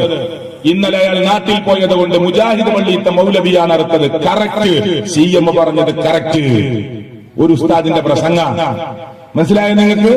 മുത്തി നബി സല്ലല്ലാഹു അലൈഹി വസല്ലമ ഇറച്ചിയിൽ വിഷം കലർത്തി കൊടുത്തിട്ട് അള്ളാന്റെ റസൂലിന്റെ മുമ്പിൽ വെച്ച പ്ലേറ്റിൽ ഇറച്ചി വിഷം കലർത്തി കൊടുത്തിട്ട് മുത്തുനബി ചവക്കുക, സഹാബി ചവച്ച് വയറ്റിക്കിറക്കുക, സഹാബി കടഞ്ഞ് മരിക്കുക. ലോകമൊറ്റ മുസ്ലിം നിഷേധിക്കാത്ത ചരിത്രം. പറയൂ, ഇത് ഇസ്ലാമാണോ? ഇപ്പൊ കേട്ടത്, നേരത്തെ കേട്ടത് ആണോ? ഇതാരെ കുറ്റപ്പെടുത്താനല്ല. മുസ്ലിം ഉമ്മത്തെ നമ്മുടെ പരലോകമാണ് നമ്മൾ നഷ്ടപ്പെടുത്തുക. പരലോകമാണ് നമുക്ക് വലുത്. അവിടെ സുന്നി മുജാഹിദ് ജമാഅത്തൊന്നുമല്ല. നമ്മുടെ പരലോകം അത് വിലപ്പെട്ടതാണ്. അള്ളാഹു നമുക്ക് ഖൈർ നൽകുമാറാകട്ടെ. എന്റെ സംസാരത്തിൽ സ്ഖലിതം വന്നോ? തെറ്റ് സംഭവിച്ചോ? നിങ്ങൾക്ക് പറയാം, തെറ്റാണ്, തിരുത്താൻ റെഡിയ. ഒരാളുടെ മുമ്പിൽ തോറ്റുപോകുമോ ജയിക്കുമോ അതൊന്നും വിഷയമില്ല. എന്റെ പരലോകമാണ് നമുക്ക് വലുത്. വാക്കിൽ തെറ്റ് സംഭവിച്ചോ? എന്റെ പരലോകമാണ് എനിക്ക് വലുത്. ആരൊരു കുട്ടി വന്ന് പറഞ്ഞാലും ആ വാക്ക് തെറ്റിപ്പോയി എന്ന് പറയാൻ നാണമില്ല, ലജ്ജയില്ല, മടിയില്ല. തിരുത്തുന്നുണ്ടോ നമ്മളെ നാട്ടിലെ പണ്ഡിതന്മാര്? ബഹുമാന്യനായ കാന്തപുരം ഉസ്താദ് അദ്ദേഹത്തോട് ചോദിക്കാതെ പടച്ചവനൊന്നും ചെയ്യൂല എന്ന് പ്രസംഗിച്ചിട്ട് ഏതെങ്കിലും ഒരു വേദിയിൽ കാന്തപുരം ഉസ്താദ് തിരുത്തിയോ? യൂട്യൂബിലെ പ്രസംഗം കിടക്കണില്ലേ? കാന്തപുരം ഉസ്താദിനോട് ചോദിക്കാതെ അള്ളാഹു ഈ ഭൂമിയിൽ ഇനി ഒന്നും ചെയ്യൂല എന്ന് പ്രസംഗിച്ചിട്ട് എന്നെ പറ്റി അങ്ങനെ പറയരുത് എന്ന് തിരുത്തിയോ? എവിടെയെങ്കിലും തിരുത്തിയോ? എന്താ തിരുത്താത്തത്? ഇത് ചെറിയ കാര്യമാണോ? അള്ളാഹിനെ കുറിച്ചാ പറയുന്നത്. യൂട്യൂബിൽ കിടക്കുന്ന പ്രസംഗ, ഫേസ്ബുക്കിൽ കിടക്കുന്ന പ്രസംഗ ഒരു പണ്ഡിതനായ മനുഷ്യൻ പറയാണ്, കാന്തപുരം ഉസ്താദോട് ചോദിക്കാതെ പടച്ചവൻ ഇനി ഒന്നും ചെയ്യുകയില്ല എന്ന് തോന്നുന്നു. എന്നിട്ട് അത് ലോകത്തിങ്ങനെ പറന്ന് കളിച്ചിട്ട് ഒരു വേദിയിൽ എന്നെ കുറിച്ച് എന്റെ കൂട്ടത്തിലുള്ള ഒരാള് കളവ് പറഞ്ഞിരിക്കുന്നു, ആവശ്യമില്ലാത്തത് പറഞ്ഞിരിക്കുന്നു എന്ന് പറഞ്ഞ് തിരുത്തിയോ? എന്താ തിരുത്താത്തത്? ഭയങ്കര അപകടമല്ലേ, വലിയ അപകടമല്ലേ? അതുകൊണ്ട് പ്രസ്ഥാനത്തിന്റെ മതിൽക്കെട്ടുകൾ അവിടെ നിൽക്കട്ടെ. നമ്മൾ മുസ്ലിങ്ങൾ എന്ന നിലക്ക് നമുക്ക് വലുത് നമ്മുടെ സ്വർഗ്ഗം. ഒരു കണ്ണും കണ്ടിട്ടില്ലാത്ത, ഒരു കാതും കേട്ടിട്ടില്ലാത്ത, വാരിയെല്ലുകൾ കൊണ്ട് മൂടപ്പെട്ട കൽബുണ്ടല്ലോ, ഒരു കൽബിന്റെ ഭാവനയിലും കൊണ്ടുവരാനാവാത്ത ആ വിശാലമായ സ്വർഗം, ആകാശഭൂമിയോളം വിശാലമായ സ്വർഗം. നിങ്ങൾ റബ്ബിന്റെ അടുക്കൽ നിന്നുള്ള മഗ്ഫിറത്തിന് വേണ്ടി നിങ്ങൾ ധൃതി കാണിക്കൂ. വിശ്വാസികൾക്ക് വേണ്ടി ഒരുക്കി വെച്ച സ്വർഗത്തിന് വേണ്ടി ധൃതി കാണിക്കൂ എന്ന് ഖുർആൻ പറഞ്ഞിട്ടില്ലേ? ആ സ്വർഗത്തിന് വേണ്ടിയാണ് നമ്മൾ പഠിക്കേണ്ടത്. അപ്പൊ തെറ്റുകളുണ്ടോ? തിരുത്തണം, നിർബന്ധ. നാളെ മരിക്കുന്ന സമാധാനത്തിൽ നമുക്ക് മരിക്കാൻ പറ്റുള്ളൂ. യാ അയ്യത്തുഹൻ നഫ്സുൽ മുത്മഇന്ന, ഓ സമാധാനമടഞ്ഞ ആത്മാവേ, ഇർജിഇ ഇലാ റബ്ബികി റാദിയതൻ മർദിയ, തൃപ്തിയോടുകൂടി നിന്റെ റബ്ബിലേക്ക് മടങ്ങൂ എന്ന് പറഞ്ഞ് നമ്മളെ മരിപ്പിക്കണം മലക്കുൽ മൗത്ത് വന്നിട്ട്. അങ്ങനെ ഒരു മരണം നമ്മൾ സ്വപ്നം കാണുന്നു. അള്ളാഹു നമുക്കത് നൽകുമാറാകട്ടെ. അങ്ങനെ നമ്മൾ മരിക്കുമ്പോ മലക്കുകൾ എന്താ വിളിച്ചു പറയാറിയോ? നബി സല്ലല്ലാഹു അലൈഹി വസല്ലം തങ്ങൾ പറഞ്ഞതാ, അഫ്രിശൂഹു മിനൽ ജന്ന. ഇങ്ങനെ മരിപ്പിക്കുന്ന മനുഷ്യന് വേണ്ടി അവനെ ഖബറിലേക്ക് ഇങ്ങനെ കൊണ്ടുപോകുമ്പോഴൊക്കെ മലക്കുകൾ പറയാ, അഫ്രിശൂഹു മിനൽ ജന്ന. വിളിച്ചു പറയുന്നവൻ വിളിച്ചു പറയും, അള്ളാന്റെ ഓർഡർ പ്രകാരം വിളിച്ചു പറയാ, സ്വർഗത്തിൽ നിന്ന് അയാളെ അണിയിപ്പിക്കൂ, വിരിച്ചു കൊടുക്കൂ സ്വർഗത്തിൽ നിന്ന്. ഹദീസ വഅൽബിസൂഹു മിനൽ ജന്ന, സ്വർഗ്ഗത്തിൽ നിന്ന് അയാളെ അണിയിപ്പിക്കൂ. ഫഫ്തഹൂ ലഹു ബാബൻ ഇലൽ ജന്ന, സ്വർഗ്ഗത്തിലേക്ക് ഒരു വാതിൽ അയാൾക്ക് തുറന്നു കൊടുക്കൂ. ആര്? എങ്ങനെ മരിച്ച മനുഷ്യന് മരിക്കുമ്പോ സലാമുൻ അലൈക്കും, സലാമുൻ അലൈക്കും ഉദ്ഖുലുൽ ജന്ന ബിമാ കുൻതും തഅമലൂൻ. അല്ലാഹു നമുക്ക് നല്ല മരണം നൽകുമാറാകട്ടെ. എന്താ, എങ്ങനെ മരിക്കണം? നമ്മൾ മരിക്കുമ്പോ അബൂബക്കർ, ഇബ്രാഹിം, ഇസ്മായിൽ, ഷിഹാബ്, അബ്ദുള്ള ഒക്കെ മരിക്കുമ്പോ മലക്കുൽ മൗത്ത് വന്നിട്ട് പറയും, പേടിക്കണ്ട, ഭയപ്പെടണ്ട, സ്വർഗത്തിലേക്ക് കൊണ്ടുപോകാനാണ് ഞങ്ങൾ വന്നത്. നിങ്ങൾ ചെയ്ത അമലിന്റെ അടിസ്ഥാനത്തിൽ അള്ളാഹു നിങ്ങളെ തൃപ്തിപ്പെട്ടിട്ടുണ്ട്, ഭയപ്പെടണ്ട. അതുകൊണ്ട് എന്നാലും മരണത്തിന് നല്ല വേദനയുണ്ട്. ലോകത്തിലെ ഏറ്റവും നല്ല വ്യക്തിത്വമാരാ? തങ്ങളായ മുഹമ്മദ് മുസ്തഫ. എന്നിട്ട് ആ സല്ലല്ലാഹു അലൈഹി വസല്ലമയായ നബിയിലെ വഫാത്താവുമ്പോ കാലിങ്ങനെ ചുരുട്ടുക, കാല് നിവർത്തുക, കാല് ചുരുട്ടുക, കാല് നിവർത്തുക, കരയ. ആയിഷ, യാ ആയിഷ ഇന്നലിൽ മൗതി ലസകറാത്ത്. ആയിഷ, മരണത്തിന് എന്തൊരു വേദനയാണ് ആയിഷ എന്ന് കരഞ്ഞു പറഞ്ഞു. ആരുകൊണ്ടേ? മുഹമ്മദ് മുസ്തഫ സല്ലല്ലാഹു അലൈഹി വസല്ലം. അപ്പൊ നമ്മുടെ മരണത്തിന് വേദന ഉണ്ടാവില്ലേ? നമ്മളൊക്കെ സാധാരണക്കാരല്ലേ? നമുക്ക് നല്ല വേദന ഉണ്ടാവും. പക്ഷേ മറ്റുള്ള ദുഷിച്ച മരണത്തെ വെച്ച് നോക്കുമ്പോ ഈ വേദന കുറവാണ്. ഒരു പാത്രത്തിലെ വെള്ളം വേറൊരു പാത്രത്തിലേക്ക് ഒഴിക്കുന്നത് പോലെ എളുപ്പമാണ് മുഅ്മിനിന്റെ മരണമെന്ന് കളവ് പറയാത്ത മുഹമ്മദ് മുസ്തഫ സല്ലല്ലാഹു അലൈഹി വസല്ലമ. അങ്ങനെ മരിക്കണം. അങ്ങനെ മരിച്ചാലാണ് ഈ വിളിച്ചു പറയൽ കേൾക്കുന്നത്. അങ്ങനെ മരിക്കുന്നവരെ കുറിച്ച് ഖുർആൻ പറഞ്ഞു, സലാമുൻ അലൈക്കും ഉദ്ഖുലുൽ ജന്ന ബിമാ കുൻതും തഅമലൂൻ. നിങ്ങൾ ചെയ്തതിന്റെ അടിസ്ഥാനത്തിൽ. നമ്മളെ നിസ്കരിച്ചതിന്റെ കൂലിയല്ല സ്വർഗം, അല്ല. നമ്മളെടുത്ത നോമ്പിന്റെ കൂലിയല്ല സ്വർഗം. അതിനൊന്നും സ്വർഗം തരാൻ പറ്റില്ല. പടച്ചവന്റെ കാരുണ്യമാണ് സ്വർഗം. അള്ളാഹു നമുക്കത് പ്രദാനം ചെയ്യുമാറാകട്ടെ. നമ്മൾ 5 നേരം നിസ്കരിച്ചതിന്റെ കൂലിയാണല്ല. അള്ളാഹിനെ അനുസരിച്ചതിന് അള്ളാഹ്ക്ക് വലിയ തൃപ്തിയുണ്ട്, അള്ളാഹ്ക്ക് വലിയ ഇഷ്ടമുണ്ട്. തെറ്റ് സംഭവിച്ചാൽ തെറ്റാന്ന് മനസ്സിലായാൽ കരഞ്ഞു പറയുമ്പോ അള്ള ചിരിക്കുന്ന പറഞ്ഞ് സന്തോഷം കൊണ്ട് അള്ള ചിരിക്കും. എങ്ങനെ നമുക്കറിയില്ല. ഹദീസിൽ അങ്ങനെ വന്നത് യദ്ഹഖു എന്ന പ്രയോഗം കാണാം. അതിന് വേറെ വ്യാഖ്യാനം നടത്താൻ നമുക്ക് പാടില്ല. പടച്ചോ സന്തോഷിക്കും. എന്തിന്? എന്റെ അടിമ ശിഹാബ് ഒരു തെറ്റ് ചെയ്തു, ആ തെറ്റാന്ന് മനസ്സിലായി, അള്ളാഹിനെ ഭയപ്പെട്ടിട്ട് രാത്രി 4 മണിക്കടിയിട്ട് എല്ലാവരും ഉറങ്ങുമ്പോ ഞാൻ ഒളിവെടുത്ത് സുജൂദിൽ കിടന്ന് എന്റെ റബ്ബിനോട് നിസ്കാരം കഴിഞ്ഞിട്ട് അതിനുശേഷം മുഹമ്മദ് മുസ്തഫ സല്ലല്ലാഹു അലൈഹി വസല്ലമയിൽ സ്വലാത്ത് ചൊല്ലൽ ഇസ്ലാമിക പ്രമാണങ്ങളിൽ വന്നതാണ്. സ്വലാത്ത് എപ്പോഴും ചൊല്ലാം, പക്ഷേ പ്രത്യേകമായൊരു സ്വലാത്ത് ചൊല്ലാൻ നമുക്ക് പ്രമാണം വേണം. ബാങ്ക് കൊടുക്കുന്നതിന് മുമ്പ് ഒരു സ്വലാത്ത് ചൊല്ലി ചില പള്ളികളിൽ. ഇവിടെ ഉണ്ടോ എനിക്കറിയില്ല, ഞാൻ സാന്ദർഭികമായിട്ട് പറയാം. ബാങ്ക് കൊടുക്കുന്നതിന് മുമ്പ് ഒരു സ്വലാത്ത് അങ്ങനെ ഹദീസിലില്ല. എന്നാ ബാങ്ക് കൊടുത്തു കഴിഞ്ഞാൽ സ്വലാത്ത് ചൊല്ലുക. എന്നിട്ട് അല്ലാഹുമ്മ റബ്ബ ഹാദിഹി ദഅവതി താമ്മ എന്ന ഹദീസ് വന്ന പ്രാർത്ഥന ചൊല്ലുക. പള്ളിയിലേക്ക് പ്രവേശിക്കുമ്പോൾ നബിയുടെ മേൽ സ്വലാത്ത് ചൊല്ലുക. എന്നിട്ട് അല്ലാഹുമ്മ ഇഫ്തഹ് ലീ അബ്വാബ റഹ്മതിക എന്ന് ചൊല്ലിയിട്ട് പള്ളിക്ക് കയറുക. എന്നിട്ട് അപ്പോൾ തഹിയ്യത്ത് നമസ്കരിക്കുക, ഫർളായ ജമാഅത്തിന് വേണ്ടി കാത്തിരിക്കുക, ദിക്റുകൾ ചൊല്ലിയിരിക്കുക. നിസ്കാരം കഴിഞ്ഞാൽ ചൊല്ലേണ്ട ദിക്റുകൾ പ്രാർത്ഥനകളൊക്കെ നടത്തുക. പള്ളിയിൽ നിന്ന് ഇറങ്ങുമ്പോൾ നബിയുടെ മേൽ സ്വലാത്ത് ചൊല്ലുക. അല്ലാഹുമ്മ ഇന്നി അസ്അലുക മിൻ ഫദ്ലിക. ഇതൊക്കെ ഹദീസിൽ വന്നതാണ്. അപ്പൊ ഹദീസിൽ പ്രത്യേകമായി ചൊല്ലാൻ എവിടെയാണ് നമ്മളോട് പറഞ്ഞിട്ടുള്ളത്, അതൊക്കെ നമ്മൾ പ്രാവർത്തികമാക്കണം. അതാണ് മുത്തുനബിയോടുള്ള ഇഷ്ടവും സ്നേഹവും എന്ന് പറഞ്ഞാൽ. അത് നിലനിർത്തുന്ന മുഅ്മിനീങ്ങളിൽ അല്ലാഹു നമ്മെ ഉൾപ്പെടുത്തുമാറാകട്ടെ. ഞാൻ പറഞ്ഞു വന്നത്, ഒരു നല്ല മുഅ്മിനായി മരിക്കാൻ നമുക്ക് കഴിയണം. മരിക്കുമ്പോ നമ്മളോട് മലക്കുൽ മൗത്തും കൂട്ടാളികളും നിങ്ങളെ സ്വർഗത്തിലേക്ക് കൊണ്ടുപോവുകയാണ് എന്ന് പറഞ്ഞ് ആ വാക്കുകൾ കേട്ട് മരിക്കാൻ നമുക്ക് കഴിയണം. അല്ലാഹു തൗഫീഖ് നൽകുമാറാകട്ടെ. അതിനൊരു മുസ്ലിമിന്റെ ജീവിതത്തിൽ ഉണ്ടാവേണ്ട ബേസാണ് തൗഹീദ്. അത് നമുക്ക് ചെറിയ സമയം കൊണ്ട് പറഞ്ഞു തീർക്കാനുള്ളത്. അതിനെതിരെ നമ്മുടെ ജീവിതത്തിൽ എവിടെയും പാളിച്ച സംഭവിക്കരുത്.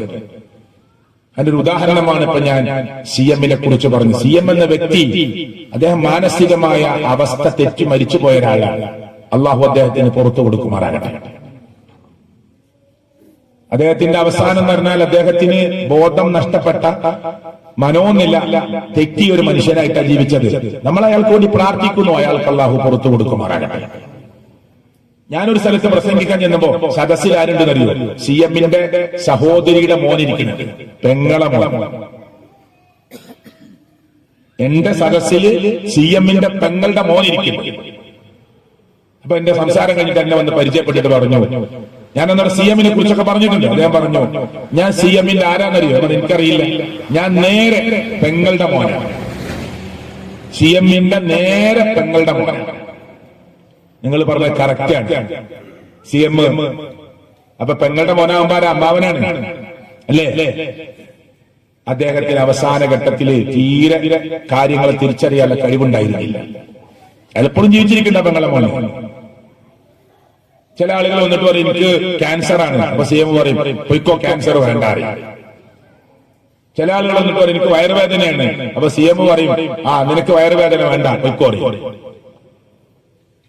കഴുത്തില് അവസാന ഘട്ടത്തിൽ സ്വർണത്തിന്റെ മാലട്ടാളാ CM. ഒരു മുസ്ലിമിന് ആണിന് സ്വർണ്ണം അണിയാൻ പാടുണ്ടോ? പ്രവാചകൻ സല്ലല്ലാഹു അലൈഹി വസല്ലം ഒരു സ്വർണ്ണ മോതിരം കണ്ടിട്ട് അത് ഊരിക്കളഞ്ഞു. കൂടുള്ളവർ പറഞ്ഞു എടുത്തോ, അണിയണ്ട, കുടുംബത്തിൽ ആർക്കെങ്കിലും കൊടുക്കാലോ എന്ന് പറഞ്ഞു. അള്ളാന്റെ റസൂൽ ഊരിയിട്ട മോതിരം കൂടുള്ളവർ പറഞ്ഞു റസൂൽ സല്ലല്ലാഹു അലൈഹി വസല്ലം ഊരിയിട്ടാൽ പോയി, കളഞ്ഞിട്ട് പോയി, എടുത്തോ, കുടുംബത്തില് പെങ്ങളോ ഭാര്യ ഉമ്മയൊക്കെ ഉണ്ടാവില്ലേ, അവർക്ക് കൊടുക്കാലോ. അപ്പൊ ആ മഹാരഥനായ മനുഷ്യൻ പറഞ്ഞെന്താ അറിയോ? മുത്തുനബി എന്റെ കയ്യിൽ നിന്ന് ഊരിക്കളഞ്ഞത്, ഇനി എനിക്ക് വേണ്ട, ഉപേക്ഷിച്ചു പോയി. ഒരു മുസ്ലിമിന് സ്വർണ്ണം ഉപയോഗിക്കാൻ പാടുണ്ടോ? ആണിന് പാടില്ല. പട്ടുവസ്ത്രം പറ്റുമോ? ആണിന് പാടില്ല. ഇസ്ലാമിന്റെ വിധി. CM സ്വർണത്തിന്റെ മാല ഉപയോഗിച്ചു. നമ്മൾ പറയുന്നതല്ല, CM-നെ മഹാനായി കാണുന്ന പണ്ഡിതന്മാര് പറയാണ് CM സ്വർണ്ണമാല ഉപയോഗിച്ചു. അതെന്താ? അദ്ദേഹത്തിന്റെ കുറ്റം നമ്മൾ പറയുന്നില്ല, അദ്ദേഹത്തിന് അറിയില്ല. മാനസികമായ നിലയിൽ ഉണ്ടായ മാറ്റമാണ് അത് ചെയ്യിപ്പിച്ചത്. CM-നെ കുറിച്ച് വലിയ പണ്ഡിതന്മാര് പ്രസംഗിച്ചെന്താരോ, വലിയ ഇന്ന് ജീവിച്ചിരിക്കുന്ന വലിയ പണ്ഡിതന്മാർ ഞങ്ങൾക്കറിയാം. റമദാനിന്റെ പകലിൽ CM സിഗരറ്റ് വലിക്കുന്നതും ചായ കുടിക്കുന്നതും ഞങ്ങൾ കണ്ടിട്ടുണ്ട്. എന്താ ചെയ്യണത്? അങ്ങനെ നല്ലൊരു ആലിമ് ചെയ്യൂ, ഒരു വലിയ പണ്ഡിതൻ അങ്ങനെ ചെയ്യൂ? ചെയ്യൂല. കാരണം CM-ന്റെ മനോനില തെറ്റിപ്പോയി. അതുകൊണ്ടാണ് ഞാൻ പ്രാർത്ഥിച്ചത് അള്ളാഹു അദ്ദേഹത്തിന് പുറത്തു കൊടുക്കുമാറാകട്ടെ. അങ്ങനെ അദ്ദേഹം മരിച്ചുപോയത് കാലിന്റെ തള്ളവിരലിൽ പഠിപ്പ് വന്ന് അതുപോലും ചികിത്സിക്കാനാവാതെ CM എന്ന് പറയുന്ന വ്യക്തി ലോകത്തുനിന്ന് വിട പറഞ്ഞു പോയി. ആ മനുഷ്യനാണ് ഇന്ന് ലോകം നിയന്ത്രിക്കുന്നത് എന്ന് പ്രസംഗിച്ച് നടക്കുക. ഞാനിപ്പോ ഇവിടെ 1 മണിക്കൂർ സമയം സംസാരിക്കുമ്പോ ഞാൻ കെട്ടുകഥയിലേക്ക് നിങ്ങളെ ക്ഷണിച്ചോ? ഇല്ല, ക്ഷണിക്കാൻ നമുക്ക് പാടില്ല. നമ്മൾ അള്ളാഹുവിലേക്കാ വിളിക്കേണ്ടത്. മനുഷ്യരെ അള്ളാഹുവിലേക്കാ വിളിക്കേണ്ടത്. ആ നിലക്കാണ് ഇനി എന്റെ സംസാരത്തെ നിങ്ങൾ ശ്രദ്ധിക്കേണ്ടത്. റബ്ബ് എനിക്കും നിങ്ങൾക്കും ഏറ്റവും നല്ല സൽബുദ്ധി അള്ളാഹു പ്രദാനം ചെയ്യുമാറാകട്ടെ. യാക്കൂബ് നബി അലൈഹി സ്വലാത്തു വസ്സലാം മരിക്കുന്ന സന്ദർഭം ഖുർആൻ പറയുന്നത് കേട്ടോളൂ നിങ്ങൾ. അം കുൻതും ശുഹദാ ഇദ് ഹളറ യഅഖൂബൽ മൗത്ത്. യാക്കൂബ് നബി അലൈഹി സ്വലാത്തു വസ്സലാമിന് മരണമാസന്നമായ സന്ദർഭം നിങ്ങൾ അവിടെ ഹാജറുണ്ടായിരുന്നെങ്കിൽ, നമ്മളെ ആരെങ്കിലും കണ്ടിരുന്നെങ്കിൽ, മുത്തുനബി കണ്ടിരുന്നെങ്കിൽ, ആരാ അത് കണ്ടിരുന്നെങ്കിൽ അവർക്കത് ബോധ്യമാകും. അം കുൻതും ശുഹദാ, നിങ്ങളെങ്ങാനും അതിന് സാക്ഷിയായിരുന്നെങ്കിൽ. എന്തിന്? യാക്കൂബ് നബി അലൈഹി സ്വലാത്തു വസ്സലാം ലോകത്തുനിന്ന് വിട പറയുന്ന, മരണത്തോട് മല്ലിടുന്ന സമയം, അവസാനഘട്ടം നിങ്ങളെങ്ങാനും കണ്ടിരുന്നുവെങ്കിൽ. എന്താ അതിന്റെ പ്രത്യേകത? യാക്കൂബ് നബി അലൈഹി സ്വലാത്തു വസ്സലാം മരണത്തോടടുത്ത സമയത്ത് ഇത് ഖാല ലിബനി, ഖുർആന്റെ ആയത്ത്, ഇത് ഖാല ലിബനി, മക്കളോട് പറഞ്ഞ സന്ദർഭം. മക്കളെ വിളിച്ചു, എന്നിട്ട് പറഞ്ഞു മാ തഅബുദൂന മിൻ ബഅദി, മക്കളെ നിങ്ങൾ എന്റെ കാലശേഷം ആരെയായിരിക്കും നിങ്ങൾ ആരാധിക്കുക? നിങ്ങളുടെ ആരാധന എങ്ങനെയായിരിക്കും? ഒരു വാപ്പ ലോകത്ത് നിന്ന് മരണപ്പെട്ടു പോകുമ്പോ വാപ്പ പറയാം, മോനെ ഇന്ന ക്യാഷ് ഇന്ന ബാങ്കിലുണ്ട്, പിന്നെ റോഡ് സൈഡിലെ ബിൽഡിംഗ് ഇന്നതാണ്, ഇന്ന ഇത്ര സെന്റ് സ്ഥലമുണ്ട്, നിങ്ങൾ തർക്കിക്കരുത്, മൂത്ത മോക്കാനത്, ഇതൊക്കെ പറയുന്ന വാപ്പാരുണ്ട്. ആ കടത്തെ കുറിച്ച് പറയുന്നവരുണ്ടൊക്കെ പറയണം, തർക്കമൊന്നുമില്ല. യാക്കൂബ് നബി അലൈഹി സ്വലാത്തു വസ്സലാം മരണമാസന്നമായ സമയത്ത് മക്കളെ വിളിച്ചിട്ട് ചോദിച്ച ചോദ്യം എന്താ അറിയോ? മക്കളെ, എന്താ ചോദിച്ചത്? മാ തഅബുദൂന മിൻ ബഅദി, എന്റെ കാലശേഷം നിങ്ങളുടെ ആരാധന എങ്ങനെയായിരിക്കും? നിങ്ങൾ ആരെയാണ് ആരാധിക്കുക? അതിന് യാക്കൂബ് നബി മക്കളിൽ നിന്ന് കേട്ട മറുപടി എന്താ അറിയോ? ഖുർആൻ പറയാൻ കേട്ടോളൂ. ഖാലു, മക്കൾ പറഞ്ഞു, നഅബുദു ഇലാഹക വഇലാഹ ആബാഇക ഇബ്രാഹീമ വഇസ്മാഈല വഇസ്ഹാഖ ഇലാഹൻ വാഹിദ വനഹ്നു ലഹു മുസ്ലിമൂൻ. 4-ാം അധ്യായം സൂറത്ത് നിസായിലെ, 2-ാം അധ്യായം സൂറത്ത് ബഖറയിലെ 133-ാമത്തെ വചനമാണ്. എന്താ പറഞ്ഞത്? ബാപ്പാ, നിങ്ങളുടെ ഇലാഹിനെ, ഇബ്രാഹിം നബിയുടെ ഈ പറയപ്പെട്ട പ്രവാചകന്മാരുടെ ഏകനായ അള്ളാഹുവിനെ ആരാധിച്ചുകൊണ്ടായിരിക്കും ഞങ്ങൾ ജീവിക്കുക. ഞങ്ങൾ അള്ളാഹുവിന്, ഏകനായ റബ്ബിന് വനഹ്നു ലഹു മുസ്ലിമൂൻ, കീഴ്പ്പെട്ടവരായിട്ട് ഞങ്ങൾ ജീവിക്കുക. ഒരു വാപ്പാക്ക് മക്കൾ കൊടുക്കുന്ന ധൈര്യം, തൗഹീദ്, മരിക്കുന്ന സമയത്ത് മക്കളോട് ചോദിക്കുക. നമ്മൾ ചോദിച്ചോ? ഗൾഫിൽ പോണ, ആദ്യമായിട്ട് പോണ മോനോട്, മോനെ ഇവിടെ പാസ്പോർട്ട്, എയർപോർട്ട് ഒന്ന് ശ്രദ്ധിക്കണം കേട്ടോ, ഇറങ്ങിയാൽ ഈ നമ്പറിലേക്ക് വിളിക്കണം കേട്ടോ, അവിടെ എന്തെങ്കിലും ബുദ്ധിമുട്ടുണ്ടെങ്കിൽ എളാപ്പാന്റെ മോനുണ്ട്, അവിടെ മുത്താപ്പാന്റെ മോനുണ്ട്, എല്ലാം പറഞ്ഞു കൊടുക്കാറില്ലേ? മോനോട് ചോദിച്ചോ? മോനെ 22 വയസ്സായി, 25 വയസ്സായി, ഇന്ന് രാത്രി മരിച്ചാൽ നിന്റെ പരലോകം എന്താകും മോനെ? നീ നേരായ രീതിയിൽ നിസ്കരിക്കലുണ്ടോ മോനെ? നീ കറക്റ്റ് നോമ്പെടുത്തിട്ടുണ്ടോ? അള്ളാഹനെ മാത്രം ആരാധിക്കുന്ന ടീമിലാണോ നീ ഉള്ളത്? റബ്ബല്ലാത്ത ഏതെങ്കിലും ശക്തിയോട്, വ്യക്തിയോട് നീ ദുആ ചെയ്തു പോയിട്ടുണ്ടോ മോനെ? ശിർക്ക് ജീവിതത്തിൽ സംഭവിച്ചിട്ടുണ്ടോ മോനെ? മുത്തുനബി സല്ലല്ലാഹു അലൈഹി വസല്ലം പഠിപ്പിക്കാത്ത വല്ലതും നമ്മുടെ റൂട്ടിൽ ജീവിതത്തിൽ ഉണ്ടോ മോനെ? ചോദിച്ചിട്ടുണ്ടോ മുസ്ലിങ്ങളെ? അതല്ലേ നമ്മൾ ചോദിക്കേണ്ടത്? അതല്ലേ നമ്മൾ ഗൗരവമായി കാണേണ്ടത്? അല്ലേ? മുഹമ്മദ് റസൂൽ കരീം സല്ലല്ലാഹു അലൈഹി വസല്ലമ ഗൗരവമായി പറഞ്ഞ 1-2 കാര്യങ്ങൾ നിങ്ങൾ ശ്രദ്ധിച്ചു കേട്ടോളൂട്ടോ. ഖൈറുക്കും ഖർനി, എന്റെ നൂറ്റാണ്ടാണ് ഏറ്റവും നല്ല നൂറ്റാണ്ട്. ثم الذين يلونهم ثم الذين يلونهم, പിന്നെ അടുത്ത നൂറ്റാണ്ട്, പിന്നെ അടുത്ത നൂറ്റാണ്ട്. നിസ്കരിക്കാൻ വേണ്ടി നിർത്തിയാണ് ഞാൻ. അതിന് മുമ്പ് ഈ വാക്ക് കേട്ടിട്ടാണ് നമ്മൾ പോവേണ്ടത്. ഏറ്റവും നല്ല നൂറ്റാണ്ട് ഏതാണ്? മുഹമ്മദ് മുസ്തഫ സല്ലല്ലാഹു അലൈഹി വസല്ലമയുടെ നൂറ്റാണ്ട്. പിന്നെ ഏറ്റവും നല്ല നൂറ്റാണ്ട് ഏതാ? അടുത്ത നൂറ്റാണ്ട്, തൊട്ടടുത്ത നൂറ്റാണ്ട്. അപ്പൊ 3 നൂറ്റാണ്ട്.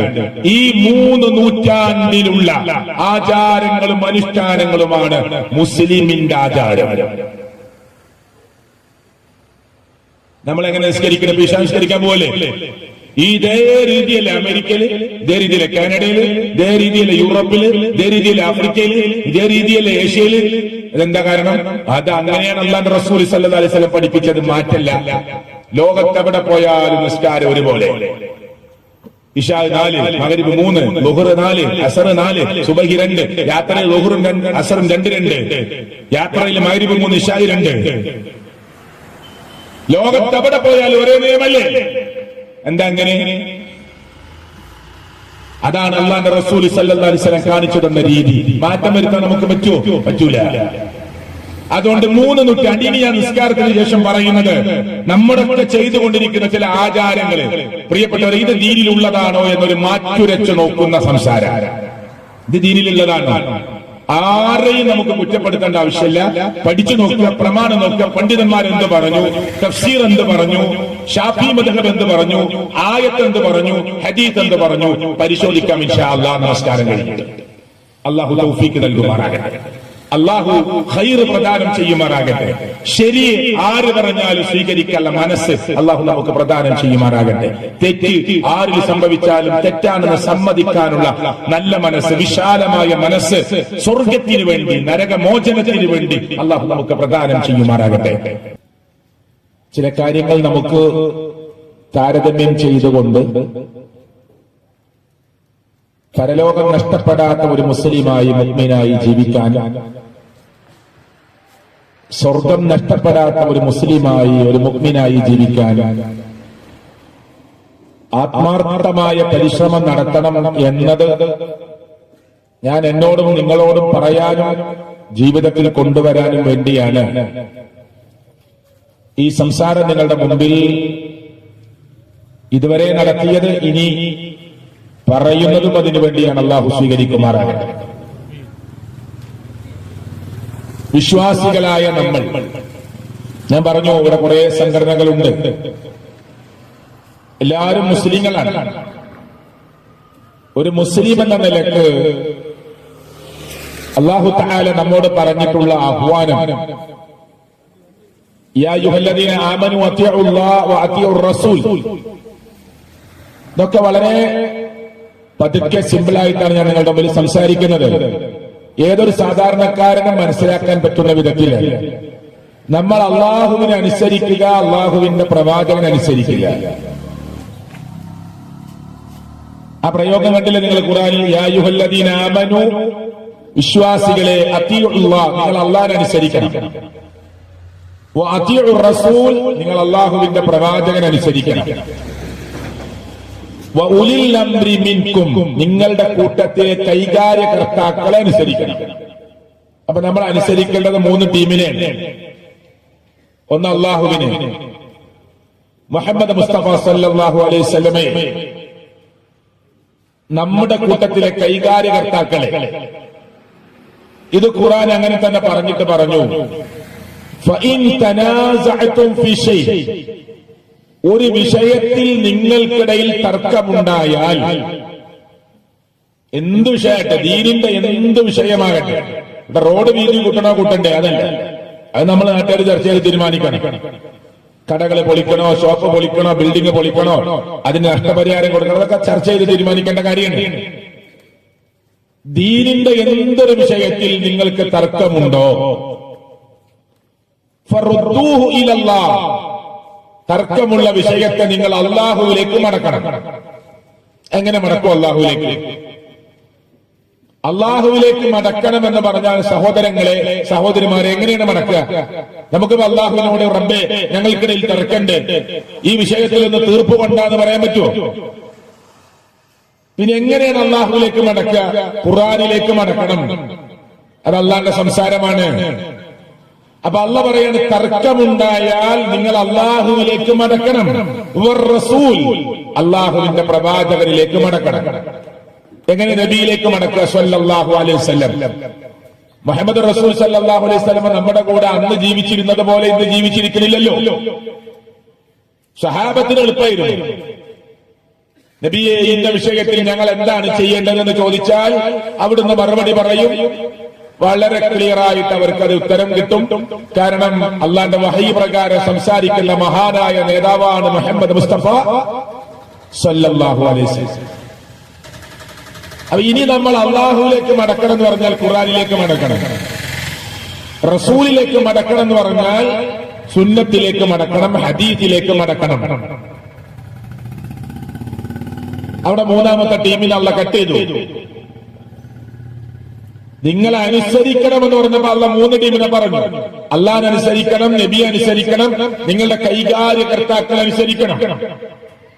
മാതാപിതാക്കളെ അനുസരിക്കേണ്ട മേഖലയുണ്ട്, ഭർത്താവിനെ അനുസരിക്കേണ്ട മേഖലയുണ്ട്, അങ്ങനെ കുറെ ഉണ്ട്. നമ്മുടെ കൈകാര്യകർത്താക്കളെ അനുസരിക്കണം, ഭരണാധികാരികളെ, നമ്മുടെ നേതൃത്വം കൊടുക്കുന്നവരൊക്കെ അനുസരിക്കണം. ദീനിന്റെ വിഷയത്തിൽ തർക്കമുണ്ടായാലോ അള്ളാഹുവിലേക്ക് മടക്കണം, മുഹമ്മദ് റസൂൽ സല്ലല്ലാഹു അലൈഹി വസല്ലമയിലേക്ക് മടക്കണം, നിങ്ങളുടെ കൈകാര്യകർത്താക്കളിലേക്ക് മടക്കണമെന്ന് അല്ലാഹ് പറഞ്ഞില്ല. ഇവിടെ ഇരിക്കുന്ന സലഫികളെ നിങ്ങൾക്കിടയിൽ തർക്കണ്ടായി. നിങ്ങളെ മൗലവിയിലേക്ക് മടക്കണം എന്നല്ല ഖുർആൻ പറഞ്ഞത്. മുസ്ലിങ്ങളെ നിങ്ങളുടെ പണ്ഡിതനിലേക്ക് മടക്കണം എന്നല്ല പറഞ്ഞത്. പണ്ഡിതനോട് ചോദിക്കാം, പക്ഷെ ആൻസർ എന്താകണം? ഖുർആൻ വെച്ചുകൊണ്ടും ഹദീസ് വെച്ചുകൊണ്ടും ആവണം. ക്ലിയറാണ്? അതുകൊണ്ടാണ് ഞാൻ പറഞ്ഞത്, ആദ്യത്തെ 3 നൂറ്റാണ്ടിൽ ഈ സമൂഹം എന്ത് ചെയ്തു? നമ്മുടെ നേതാവായ തങ്ങളായ മുത്തുനബി സഹാബത്തിന് എങ്ങനെ കൈമാറിക്കൊടുത്തു, സഹാബികൾ അടുത്ത തലമുറയ്ക്ക് എങ്ങനെ കൈമാറിക്കൊടുത്തു എന്നത് പരിശോധിച്ചുകൊണ്ടാകണം നമ്മുടെ ഓരോ കർമ്മങ്ങളും ചെയ്യേണ്ടത്. ക്രൈസ്തവരും യഹൂദികളും 71 72 വിഭാഗമാകും. തിരുനബിയുടെ തിരുനാവ് കൊണ്ട് പറഞ്ഞതാണ്. എന്നിട്ട് പറഞ്ഞു, വസതഫ്തരികു ഉമ്മതി, എന്റെ ഉമ്മത്ത് പിരിയും, ഭിന്നിക്കും, കക്ഷികളാകും. വസതഫ്തരികു ഉമ്മതി, എന്റെ ഉമ്മത്ത് ഭിന്നിക്കും, ഗ്രൂപ്പുകളാകും. എത്ര? ക്രിസ്ത്യാനികളും യഹൂദികളും 71 72 വിഭാഗമാകുമ്പോ വസതഫ്തരികു ഉമ്മതി അലാ 73 ഫിർഖ, എന്റെ ഉമ്മത്തി 73 ടീമായി പിരിയും. ആരാ പറഞ്ഞത്? മുഹമ്മദ് റസൂൽ സല്ലല്ലാഹു അലൈഹി വസല്ലം. എന്നിട്ട് പറഞ്ഞു മറ്റൊരു റിപ്പോർട്ടിൽ, കുല്ലുഹും ഫിന്നാർ, അങ്ങനെ പിരിഞ്ഞു പോകുന്നവരൊക്കെ നരകത്തിലേക്കുള്ളവരാണ്.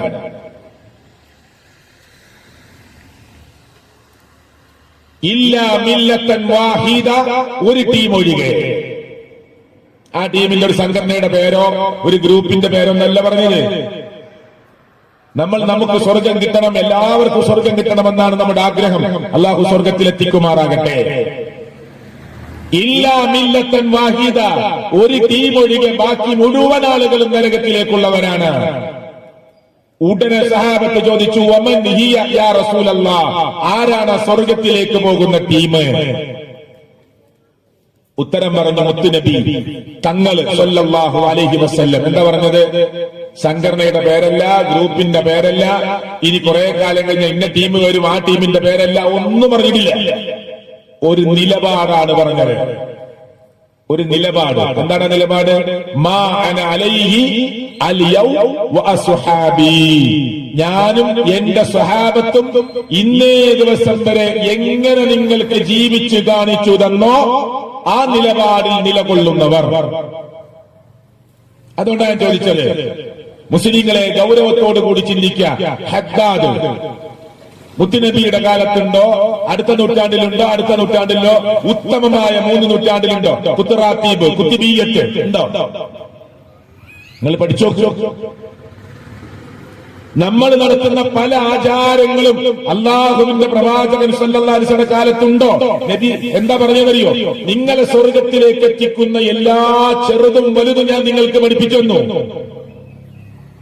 നിങ്ങളെ നരകത്തിൽ നിന്ന് അകറ്റുന്ന എല്ലാ കാര്യവും ഞാൻ നിങ്ങൾക്ക് അറിയിച്ചു തന്നു. പിന്നെ നമ്മൾ എന്തിനാ ദീനിലൊന്ന് പുതുതായി ഉണ്ടാക്കുന്നത്? ഉള്ളത് തന്നെ ഇഷ്ടം പോലെ ചെയ്യാനുണ്ട്. ഉള്ളത് തന്നെ ധാരാളം ചെയ്യാനുണ്ട്. പിന്നെ എന്തിനാ നമ്മൾ ദീനിൽ പുതുതായി ഒന്ന് കൊണ്ടുവരുന്നത്? എന്തിനാ? ഇത് അത്ഭുതം എന്താണെന്നറിയോ? പലപ്പോഴും ഇത് പറയുന്ന സലഫികളെ ആളുകൾ പരിചയപ്പെടുത്താറുള്ള എന്താ അറിയോ? ഇവർ പുത്തൻവാദികളാണ്. നഊദു ബില്ലാഹ്. എവിടെ പറയാറുണ്ടോ എനിക്കറിയില്ല. ആരാ പുത്തൻവാദികള്? നിങ്ങൾ ശരിക്കും ചിന്തിക്കണം. മുത്തുനബിയും സഹാബത്തും പഠിപ്പിക്കാത്ത ഒരു ആചാരം ദീനിന്റെ ആചാരമായി സലഫികൾ ചെയ്യാറില്ല. അങ്ങനെ ഉണ്ടെങ്കിലല്ലേ പുതിയത് കൊണ്ടുവന്നു അറിയാം. ഒരൊറ്റ കാര്യം പോലും ചെയ്യാറില്ല. എന്താ ചെയ്യാറുള്ളത്? എന്നിട്ട് ആളുകൾ, സാധാരണക്കാരായ ആളുകൾക്ക് പറഞ്ഞു കൊടുക്കാറുള്ളത് പുത്തൻവാദികൾ. അള്ളാഹു അവർക്ക് പുറത്തു കൊടുക്കുമാറാകട്ടെ. നമുക്ക് പരിശോധിക്കാം ഇൻഷാ അല്ലാഹ്. പ്രമാണം വെച്ച് നമുക്ക് പരിശോധിക്കാം. ഓരോ ചെറിയ ചെറിയ കാര്യങ്ങളിൽ തൊട്ട് നമുക്കൊന്ന് പരിശോധന നടത്തിയാൽ ഇൻഷാ അല്ലാഹ് ആ കാര്യം നമുക്ക് ബോധ്യമാകും.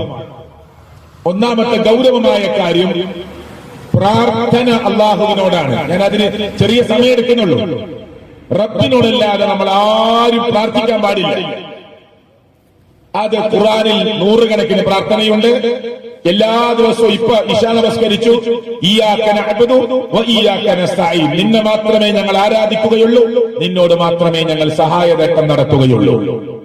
ഇതാണ് ഇപ്പൊ എല്ലാ മുസ്ലിമും പറഞ്ഞത്, എല്ലാ ഗ്രൂപ്പും പറഞ്ഞത്. സത്യല്ലേ? എന്നിട്ട് ഈ പള്ളിയിൽ നമ്മൾ ഇശാ നിസ്കരിച്ച ആളുകള് മുസ്ലിങ്ങളായ നമ്മള് ഇയ്യാക നഅ്ബുദു വ ഇയ്യാക നസ്തഈൻ എന്ന് പറഞ്ഞിട്ട് അതിനർത്ഥം എന്താ?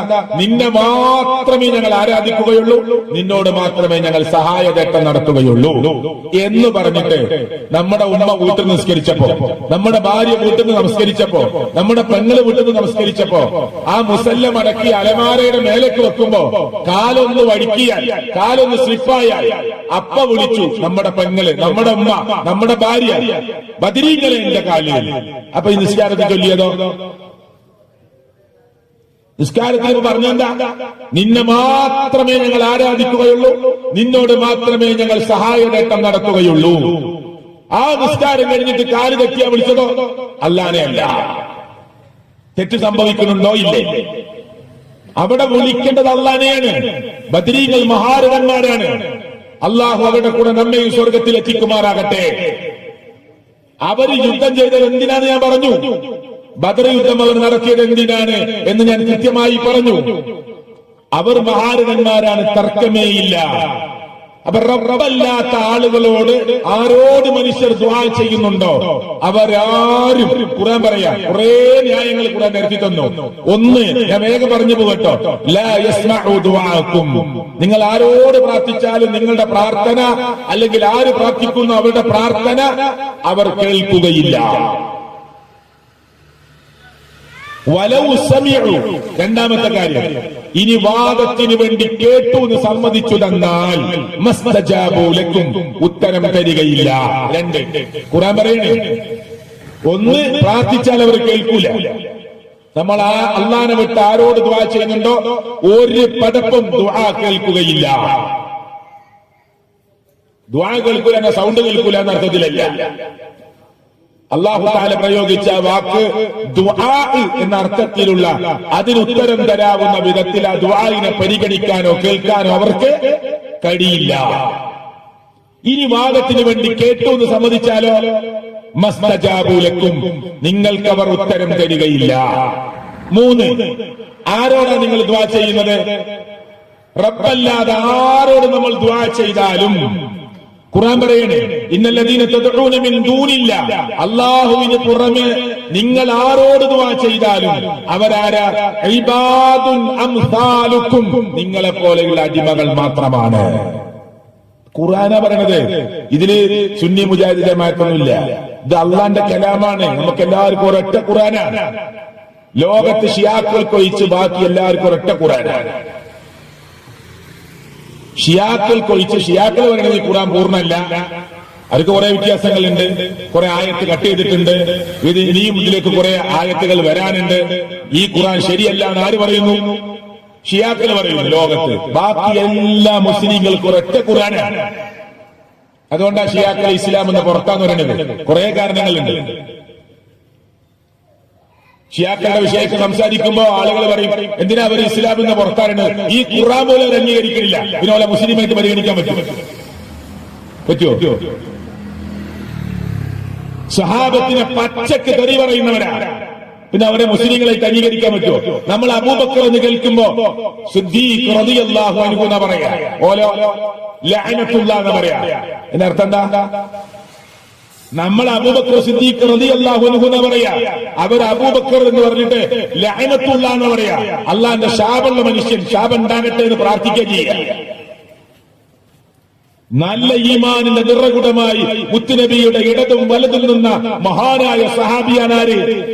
അബൂബക്കർ സിദ്ദീഖ് റളിയല്ലാഹു. ആ അബൂബക്കർ സിദ്ദീഖ് റളിയല്ലാഹുവിനെ അംഗീകരിക്കാത്തവരാണ് ആര്? ഷിയാക്കൾ. പിന്നെ അവരെ മുസ്ലിങ്ങളായിട്ട് പരിഗണിക്കാൻ പറ്റുമോ? ഉമർ ഇബ്നു ഖത്താബ് റളിയല്ലാഹുവിന്റെ പേര് കേട്ടാൽ ലഅനത്ത് ചൊല്ലുന്ന ആളുകളാണ്. ഉസ്മാൻ ഇബ്നു അഫ്ഫാന്റെ പേര് കേട്ടാൽ ലഅനത്ത് പറയുന്ന ആളുകളാണ്. മഹാരഥന്മാരായ സഹാബികളെ തെറി വിളിക്കുന്നവരാണ്. അതുകൊണ്ട് ലോകത്തിലെ ആധികാരികമായ പണ്ഡിതന്മാർ ഷിയാക്കളെ വേറിട്ടു നിർത്തി. നിൽക്കട്ടെ, ഞാൻ അവിടേക്ക് പോകുന്നില്ല. റബ്ബല്ലാത്ത ആരോട് നിങ്ങൾ ദുആ ചെയ്താലും അവരാരാണ്? ഇബാദുൻ അംസാലുക്കും. മൂന്നാമത്തെ കാര്യം, അവർ നിങ്ങളെ പോലെയുള്ള അടിമകളാണ്. മഹാരഥന്മാർ ലോകത്തില്ലേ? മുത്തുനബി മഹാനല്ലേ? ഞാൻ പറഞ്ഞില്ലേ സാധാരണ മനുഷ്യനല്ല എന്ന് പറഞ്ഞില്ലേ? മനുഷ്യനാണെന്ന് പറഞ്ഞില്ലേ? ആ മഹാരഥനായ മുത്തുനബി ആരോടാ പ്രാർത്ഥിച്ചത്? അല്ലാഹുവോട് മാത്രം. നബിമാർ അല്ലാഹുവോട് മാത്രം. ഖുർആനിൽ നൂറുകണക്കിന് പ്രാർത്ഥന. സമയത്തിന്റെ കുറവുകൊണ്ട് പ്രാർത്ഥനയ്ക്ക് കിടക്കുന്നില്ല. റബ്ബന എന്ന് തുടങ്ങുന്ന പ്രാർത്ഥന, റബ്ബി എന്ന് തുടങ്ങുന്ന പ്രാർത്ഥന, റബ്ബി ഹബ്ലി മിനസ് സ്വാലിഹീൻ, റബ്ബി ഇശ്റഹ് ലി സദ്രി, റബ്ബന ആതിന ഫിദ് ദുനിയ ഹസന. ഇങ്ങനെ എത്ര പ്രാർത്ഥന ഖുർആനിലുണ്ട്. ഈ നാട്ടിലെ മുസ്ലിങ്ങളെ ഒരു പ്രാർത്ഥന അല്ലാഹു അല്ലാത്തവരോട് ഖുർആനിലുണ്ടോ? ഖുർആനിൽ ഒരു പ്രാർത്ഥന മുഴുവൻ വേണ്ട, ഒരു പ്രാർത്ഥനയുടെ പകുതി അതും വേണ്ട, ഒരു പ്രാർത്ഥനയുടെ ഒരു വാക്ക് ഖുർആനിൽ അല്ലാഹുവിനോടല്ലാത്തവരുണ്ടോ? എല്ലാ മുസ്ലിങ്ങൾക്കും കിടക്കാൻ നേരത്തെ പ്രാർത്ഥനയില്ലേ? അതിൽ സംഘടന വ്യത്യാസമുണ്ടോ? കൈ ഇങ്ങനെ പിടിച്ചിട്ട് ജമാ കഫൈഹി, രണ്ട് കൈകളും ചേർത്ത് പിടിച്ച്, സുമ്മ നഫസ ഫീഹിമ, രണ്ട് കൈകളിലും ഊതി, ഫഖറഅ സൂറത്തുൽ ഇഖ്ലാസ്, സൂറത്തുൽ ഫലക്, സൂറത്തുൻ നാസ്, സൂറത്തുകളൊക്കെ ഓതി ശരീരത്തിൽ കൈയെത്തുന്ന സ്ഥലത്തൊക്കെ തടവി 3 തവണ ആവർത്തിച്ച് അല്ലാഹുമ്മ ബിസ്മിക അമൂതു വഹിയ എന്ന് ചൊല്ലി, ബിസ്മിക റബ്ബി വലഅതു ജംബി എന്ന് തുടങ്ങി പ്രാർത്ഥനകൾ ചൊല്ലിയിട്ട് വലതു ഭാഗത്തേക്ക് ചെരിഞ്ഞു കിടക്കണമെന്ന് മുഹമ്മദ് മുസ്തഫ സല്ലല്ലാഹു അലൈഹി വസല്ലം. ഇതെല്ലാ മുസ്ലിങ്ങൾക്കുള്ളതല്ലേ? ആരോടാ? അല്ലാഹുവിനോട്. രാത്രി 2 മണിക്ക് 3 മണിക്ക് ഉണർന്നു, എന്താ പറയേണ്ടത്? ബദരീങ്ങളെ എന്നാണോ? മുദി ശൈഖേ എന്നാണോ? അല്ല, ഉറക്കത്തിൽ ഉണർന്നാ പറയുന്നത് അൽഹംദുലില്ലാഹില്ലദീ അഹ്യാനാ ബഅദമാ മാതനാ വഇലൈഹി നുശൂർ. ഉറക്കമാകുന്ന മരണത്തിൽ നിന്ന് രണ്ടാമതും എനിക്ക് ജീവിതം തന്ന റബ്ബേ നിനക്ക് സ്തുതി. ടോയ്ലറ്റിൽ കിടക്കുകയാണ്. ഇങ്ങനെ ഒരു മതം ലോകത്ത് ഇസ്ലാം മാത്രമേ ഉള്ളൂ. കക്കൂസിലേക്ക്, ടോയ്ലറ്റിലേക്ക് കിടക്കുക, ഇടത്തേക്കാൽ വെച്ചിട്ട് എന്ത് പറയണം? അല്ലാഹുമ്മ ഇന്നി അഊദു ബിക മിനൽ ഖുബുസി വൽ ഖബായിസ്. ആൺ പിശാചിൽ നിന്നും പെൺ പിശാചിൽ നിന്നും എല്ലാ സാത്താന്മാരിൽ നിന്നും പടച്ചോനെ നീ എനിക്ക് രക്ഷ നൽകണേ. കാരണം പിശാചിന് ഇഷ്ടപ്പെട്ട സ്ഥല ടോയ്ലറ്റ്. അതുകൊണ്ടാണ് പ്രാർത്ഥിച്ചു കയറണം പറഞ്ഞത്. കണ്ടില്ലേ, കുട്ടികളൊക്കെ സ്കൂളിന്റെ ടോയ്ലറ്റിനുള്ളിലാണ് ടീച്ചറും മാഷൊക്കെ പേരെഴുതിക്കുക. അവിടെ ചെന്നാൽ ഇങ്ങനെ ഫിത്ന തോന്നും മനസ്സിൽ. പബ്ലിക് ടോയ്ലറ്റ് ഒക്കെ ഉണ്ടാക്കിയിട്ട് വൃത്തികേടാക്കരുത്, വെള്ളമൊഴിച്ച് വൃത്തിയാക്കണം എന്നൊക്കെ എഴുതിയിട്ടുണ്ടാവും. അത് ക്ലോസറ്റിൽ നിന്ന് ആലോചിക്കും, ഇതിലേത് അക്ഷരം കളഞ്ഞാൽ ആ വൃത്തികേടാവുകയാണ്, എന്നിട്ട് ചൊരണ്ടി കളി. അതാ ശൈത്താന്റെ വഴി. അതുകൊണ്ടാണ് അവിടെ കയറുമ്പോ എന്ത് പറയണം? ആൺ പിശാചിൽ നിന്നും പെൺ പിശാചിൽ നിന്നും എല്ലാവിധ അഭയവും അല്ലാഹുവോട് ചോദിച്ചിട്ട് കയറണം. പല ചെറുപ്പക്കാരികളൊക്കെ പല ദുശ്ചിന്തകളും ടോയ്ലറ്റിൽ നിന്ന് വരും. അതുകൊണ്ട് അത് വേസ്റ്റ് കളയാനുള്ള സ്ഥലമാണ്. അവിടെ പോയി ആവശ്യം നിർവഹിച്ച് വൃത്തിയാക്കി തിരിച്ചു പോരുമ്പോ വലത്തേക്കാല് മുന്നോട്ട് വെച്ച് അല്ലാഹുവോട് ദുആ ചെയ്യുക. ഇങ്ങനെ ഒരു മതം ലോകത്ത് ദീൻ ഇസ്ലാം മാത്രമേ ഉള്ളൂ. ഇന്ന ദീന ഇൻദല്ലാഹിൽ ഇസ്ലാം. വേറെ ഏത് മതങ്ങൾക്കാണ് ടോയ്ലറ്റ് കിടക്കുമ്പോ പ്രാർത്ഥന ഉള്ളത്? ഒരു മുസ്ലിമിന്റെ ജീവിതത്തിൽ പുതിയ ഡ്രസ് അണിയുമ്പോ പ്രാർത്ഥന, വാഹനത്തിൽ കയറുമ്പോ പ്രാർത്ഥന, ടോയ്ലറ്റ് കിടക്കുമ്പോ പ്രാർത്ഥന, തിരിച്ചിറങ്ങുമ്പോ പ്രാർത്ഥന, പള്ളിയിലേക്ക് ഇപ്പൊ കയറിയപ്പോ പ്രാർത്ഥിച്ചു, തിരിച്ചു വന്നപ്പോ പ്രാർത്ഥിച്ചു, അല്ലെ? മാർക്കറ്റിൽ ഇറങ്ങുമ്പോ പ്രാർത്ഥന, ഇടിയും മിന്നലും കണ്ട പ്രാർത്ഥന. എല്ലാം അല്ലാഹുവോട്. ഒരു പ്രാർത്ഥന, ഒരു ദിക്ർ ഏതെങ്കിലും ഒരു നബിയോടുണ്ടോ ലോകത്ത്? ഏതെങ്കിലും ഒരു നബിയോട് ഖുർആനിലും ഹദീസിലുണ്ടോ? ഇല്ല. മനുഷ്യർ കെട്ടിയുണ്ടാക്കിയതല്ലാതെ ഖുർആനിലും ഹദീസിലും ഇല്ല. ഖുർആൻ 4ാമത്തെ ന്യായം പറയാണ്, നിങ്ങൾ ആരോടാണ് ദുആ ചെയ്യുന്നത്? ലാ യഖ്ലുഖൂന ശൈആ. അവർ ഒന്നും ലോകത്ത് സൃഷ്ടിച്ചിട്ടില്ല. സൃഷ്ടിച്ചോ? ഏർവാടി, നാഗൂർ, അജ്മീർ, മുത്തുപേട്ട സിയാറത്തിനൊക്കെ പോകുമ്പോൾ നമ്മൾ ആലോചിക്കുക, അവർ മഹാരഥന്മാരാണെങ്കിൽ അള്ളാഹു അവർക്ക് പദവി കൊടുക്കുമാറാകട്ടെ. പക്ഷെ അവർ ലോകത്തെന്താ സൃഷ്ടിച്ചത്? ലോകത്തെന്താ സൃഷ്ടിച്ചെന്ന് മാത്രമല്ല, ഖുർആൻ പറഞ്ഞെന്താ അറിയോ? നിങ്ങൾ ആരെ വിളിച്ചു പ്രാർത്ഥിക്കുന്നോ അവരുടെ പാത്രത്തിൽ നിന്ന്, പഞ്ചസാര പാത്രത്തിൽ നിന്ന്, ധാന്യപാത്രത്തിൽ നിന്ന് ഈച്ച വന്നിട്ട് കാലിൽ ഇറുക്കി പിടിച്ച് ഒരു പഞ്ചസാര തരിയുമായി പറന്നുപോയാൽ, ഖുർആൻ പറയട്ടോ, പഞ്ചസാര തരിയെന്ന് ഖുർആനിലില്ല, ഒരു ധാന്യമണി എടുത്ത് പറന്നാൽ നിങ്ങൾ ആരെയാണോ വിളിക്കുന്നത് അവർക്ക് ഈച്ചയിൽ നിന്ന് ആ ധാന്യത്തിന്റെ കഷ്ണം വാങ്ങിത്തരാൻ പോലും കഴിയില്ല ഖുർആൻ പറയാം. പിന്നെ നിങ്ങൾ അവരോട് ദുആ ചെയ്യണത്? നിങ്ങളെ ധാന്യപാത്രത്തിൽ നിന്നൊരു ഈച്ച കാലിൽ ഇറുക്കി പിടിച്ച് പറന്നുപോയ ധാന്യമണി നിങ്ങൾ ആരെയാണോ വിളിക്കുന്നത് എല്ലാരും വിളിച്ചോ, അവർക്ക് തിരിച്ചു വാങ്ങിത്തരാൻ കഴിയില്ല. ഖുർആൻ പറഞ്ഞതാ, ലാ യസ്തൻകിദൂഹു മിൻഹു ലഅഫത് താലിബു വൽ മത്ലൂബ്. ഖുർആന്റെ പ്രയോഗം എത്ര ക്ലിയറാണ് മുസ്ലിങ്ങളെ. അള്ളാഹുവിന്റെ ഖുർആൻ ഈ കാര്യം പറയുന്നത്. ആറാമത്തെ കാര്യം വഹും യുഖ്ലഖൂൻ, അവർ സൃഷ്ടിച്ചിട്ടില്ലെന്ന് മാത്രമല്ല അവർ തന്നെ സൃഷ്ടിക്കപ്പെട്ടവരാണ്. വേഗം പറയാം. അംവാതുൻ ഗൈറു അഹ്യാ, അവർ ജീവൻ നഷ്ടപ്പെട്ട് മരിച്ചുപോയവരാണ്. പലരും മരിച്ചവരെ വിളിച്ചിട്ടാണ് പ്രാർത്ഥിക്കുന്നത്. ഖുർആൻ പറയാണ് അവർ ജീവൻ നഷ്ടപ്പെട്ട മരിച്ചുപോയവരാണ്. വമാ യശ്ഉറൂന അയ്യാന യുബ്അസൂൻ, ഖബറിൽ കിടക്കുന്ന ബർസഖിൽ കിടക്കുന്ന ആളുകൾക്ക് അവരുടെ ഉയർത്തെഴുന്നേൽപ്പ് നാളെ എന്നാണ് എന്ന് പോലും അറിയാത്തവരാണ്. അറിയോ, നമ്മളെ ഈ പള്ളിയിൽ ഖബർസ്ഥാൻ ഉണ്ടാവില്ലേ? ഖബർസ്ഥാനിൽ കിടക്കുന്ന ആളുകൾക്ക്, ഖബറിൽ കിടക്കുന്ന ആളുകൾ നമ്മൾ സിയാറത്ത് ചെയ്യണം, നമ്മൾ അവർക്ക് സലാം പറയണം, ഖബറാളികൾക്ക് വേണ്ടി ദുആ ചെയ്യണം, നമ്മൾ ഖബർ പോയി കാണണം, സിയാറത്ത് നടത്തണം. പക്ഷെ ആ ഖബറിൽ കിടക്കുന്ന ആളുകൾക്ക് അറിയോ ഞങ്ങളുടെ ഉയർത്തെഴുന്നേൽപ്പ് നാളെന്ന, ലോകം അവസാനിക്കുന്ന, ഇനി എന്നാ ഈ ഖബറിൽ നിന്ന് എഴുന്നേൽപ്പിക്കുക, അതുപോലും ഖബറിൽ കിടക്കുന്നവർക്ക് അറിയില്ല. ഷിയാബടക്കര പറയല്ല, ഖുർആൻ പറയാണ്, അള്ളാന്റെ കലാമ പറയാ, വമാ യശ്ഉറൂന അയ്യാന യുബ്അസൂൻ, ഉയർത്തെഴുന്നേൽപ്പ് നാളെ എന്നാണ് എന്ന് പോലും അവർക്കറിയില്ല. എത്ര ക്ലിയർ ആയിട്ടാ, ഇങ്ങനെ എത്ര ന്യായങ്ങളാ ഖുർആൻ നിരത്തിയത്. എന്നാലും മനുഷ്യര് കേൾക്കൂല. കേട്ടിട്ട് മാറിയവരാണ് ഈ സദസ്സിലിരിക്കണൊക്കെ. ആരും കേൾക്കൂല എന്നല്ല ഈ പറയണത്, കേട്ടിട്ട് മാറിയവരാ ഈ സദസ്സിലിരിക്കണ, ഈ സംസാരിക്കണ ഞാനടക്കം. അങ്ങനെയുള്ള കുടുംബത്തിൽ ജനിച്ച ആളാണ്.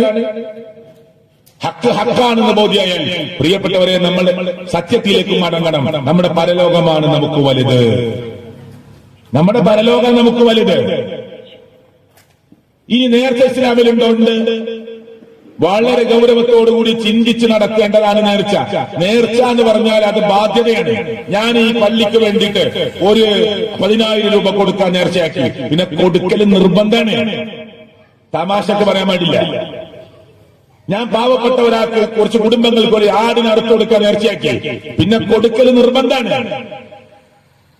എന്നാൽ ഒരു ഖബറിൽ കിടക്കുന്ന ഒരാളുടെ തഖറുബ്, സാമീപ്യം പ്രതീക്ഷിച്ചുകൊണ്ട് നേർച്ചയാക്കിയാലോ? ഞാൻ ഈ വലിയൊരു ജാറത്തിന്റെ മുന്നിൽ ചെന്ന്, മക്ബറയുടെ മുന്നിൽ ചെന്നിട്ടോ ചെല്ലാതെയോ ആ ഖബറിലുള്ള ആളെ ലക്ഷ്യം വെച്ചിട്ട് അയാളെ പൊരുത്തം കിട്ടാനാണ് എന്ന് വിചാരിച്ചൊരു നേർച്ച ചെയ്താലോ? ഇസ്ലാമിന്റെ വിധി എന്താ?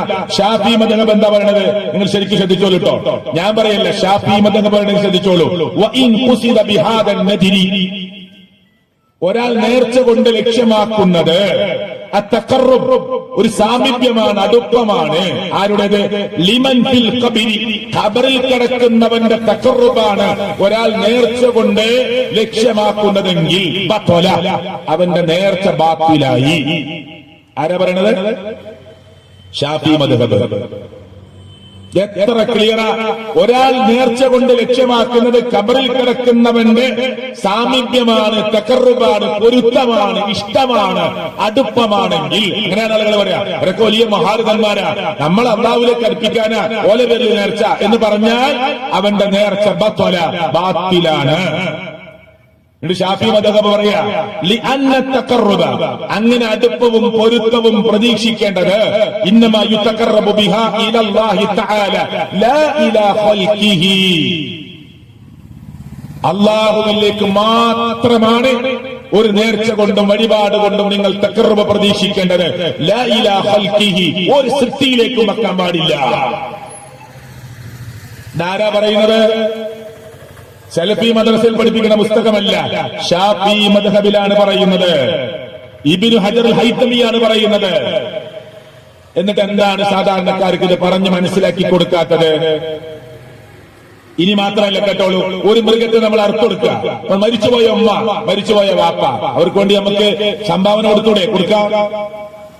എന്റെ മരിച്ചുപോയ വാപ്പാനെ ലക്ഷ്യം വെച്ചുകൊണ്ട് നിയത്ത് വെച്ചുകൊണ്ടിരിക്കും സംഭാവന കൊടുക്കാം. എന്റെ വാപ്പ ജീവിച്ചിരിക്കുന്ന സമയത്ത് ധാരാളം നന്മയൊക്കെ ചെയ്യുന്ന ആളാണ്. പാവപ്പെട്ടവർക്ക് അരി വാങ്ങി കൊടുക്കുന്ന ആളാണ്, പാവപ്പെട്ടവർക്ക് മാംസം വാങ്ങി കൊടുക്കുന്ന ആളാണ്, പാവപ്പെട്ടവർക്ക് സഹായിക്കുന്ന ആളാണ്, നല്ല ചാരിറ്റി ചെയ്യുന്ന ആളാണ്. മരിച്ചുപോയാൽ മക്കൾക്ക് വാപ്പാന്റെ ആ ചാരിറ്റി നിലനിർത്താം. വാപ്പാനെ കൂടി നിയത്ത് വെച്ചുകൊണ്ട് അള്ളാഹുലേക്ക് ദുആ ചെയ്തുകൊണ്ട് അവർക്ക് കൂടി കൂലി കിട്ടാൻ വേണ്ടി ചെയ്യാം. അതിനൊന്നും ഇസ്ലാം എതിർത്തിട്ടില്ല. പക്ഷേ ആ പക്ഷയ്ക്ക് നല്ല പ്രാധാന്യം കിട്ടോ. പക്ഷേ ഒരു പ്രത്യേക ഡേറ്റ് സെലക്ട് ചെയ്തുകൊണ്ട് പ്രത്യേക ആചാരം നടത്താൻ അങ്ങനെ നമുക്ക് പ്രത്യേകതയുണ്ടെന്ന് പറയണമെങ്കിൽ ആര് പറയണം? അള്ളയും മുഹമ്മദ് മുസ്തഫ സല്ലല്ലാഹു അലൈഹി വസല്ലമയും പറയണം.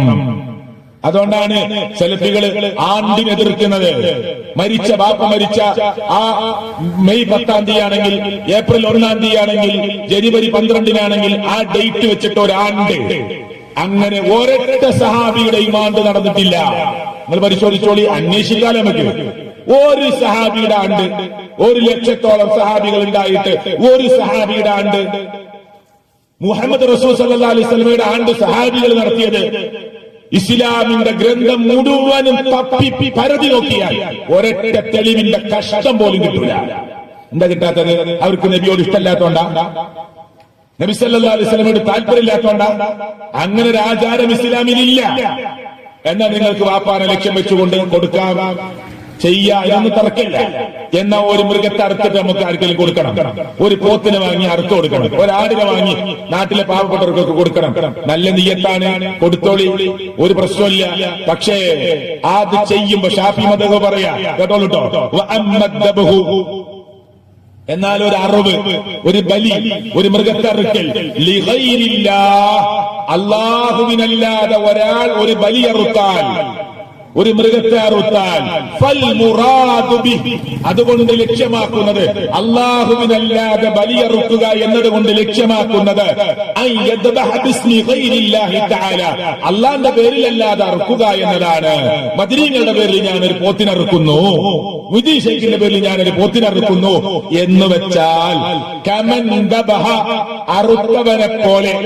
ഷാഫി മദ്ഹബാണ് പറയുന്നത്, കമൻ ദബഹ, അറുത്തവനെ പോലെ, ലിസ്വനമി, ബിംബത്തിന് വേണ്ടി അറുത്തവനെ പോലെ, അബിസ്വലീബി, കുരിശിന് വേണ്ടി അറുത്തവനെ പോലെ, ഔലി മൂസ, മൂസാ നബിയുടെ പേരിൽ അറുത്തവനെ പോലെ, ഔലി ഈസ, ഈസാ നബിയുടെ പേരിൽ അറുത്തവനെ പോലെ, ഔലിൽ കഅബ, കഅബയുടെ പേരിൽ അറുത്തവനെ പോലെ, അതുപോലെയുള്ള എന്തിന്റെ പേരിലും ആരുടെ പേരിൽ അറുത്താലും ഫകുല്ലു ഹാദാ ഹറാം. ഷാഫി മദ്ഹബ. ഞാൻ ഷിഹാബടക്കര ഇവിടെ വന്നിട്ട് എന്തെങ്കിലും വായിച്ചു പോകാൻ പറ്റുമോ? പണ്ഡിതന്മാരൊക്കെ ഇല്ലേ, കിതാബ് എല്ലാ പള്ളിയിലും ഇല്ലേ, ആർക്കും പരിശോധിക്കാലോ. ഫകുല്ലു ഹാദാ ഹറാം, അത് എല്ലാം ഹറാമാണ്. ആരാ പറയണത്? ഷാഫി മദ്ഹബ പറയണത്. നിർത്തിയോ? ഇല്ല, ബാക്കി കൂടി കേട്ടോളൂ. വലാ തഹില്ലു ആദിഹി ദബീഹ, ഈ അറവ് ഹലാലാവുകയില്ല.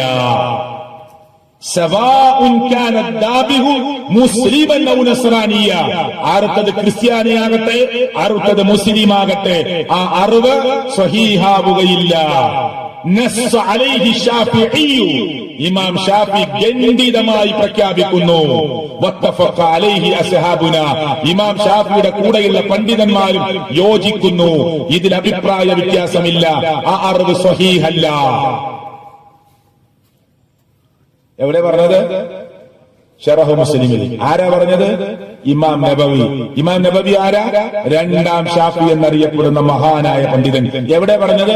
7-ാമത്തെ വാള്യം, പേജ് നമ്പർ 156, 157. പരിശോധിച്ചോളി. എത്ര ക്ലിയറാണ് ദീനി. അപ്പൊ ഒരു മൃഗത്തെ അറുത്ത് കൊടുക്കാം, അള്ളാന്റെ കൂലി ആഗ്രഹിക്കേണ്ടത് ഒരു മഹാരഥന്റെ പേരിലല്ല.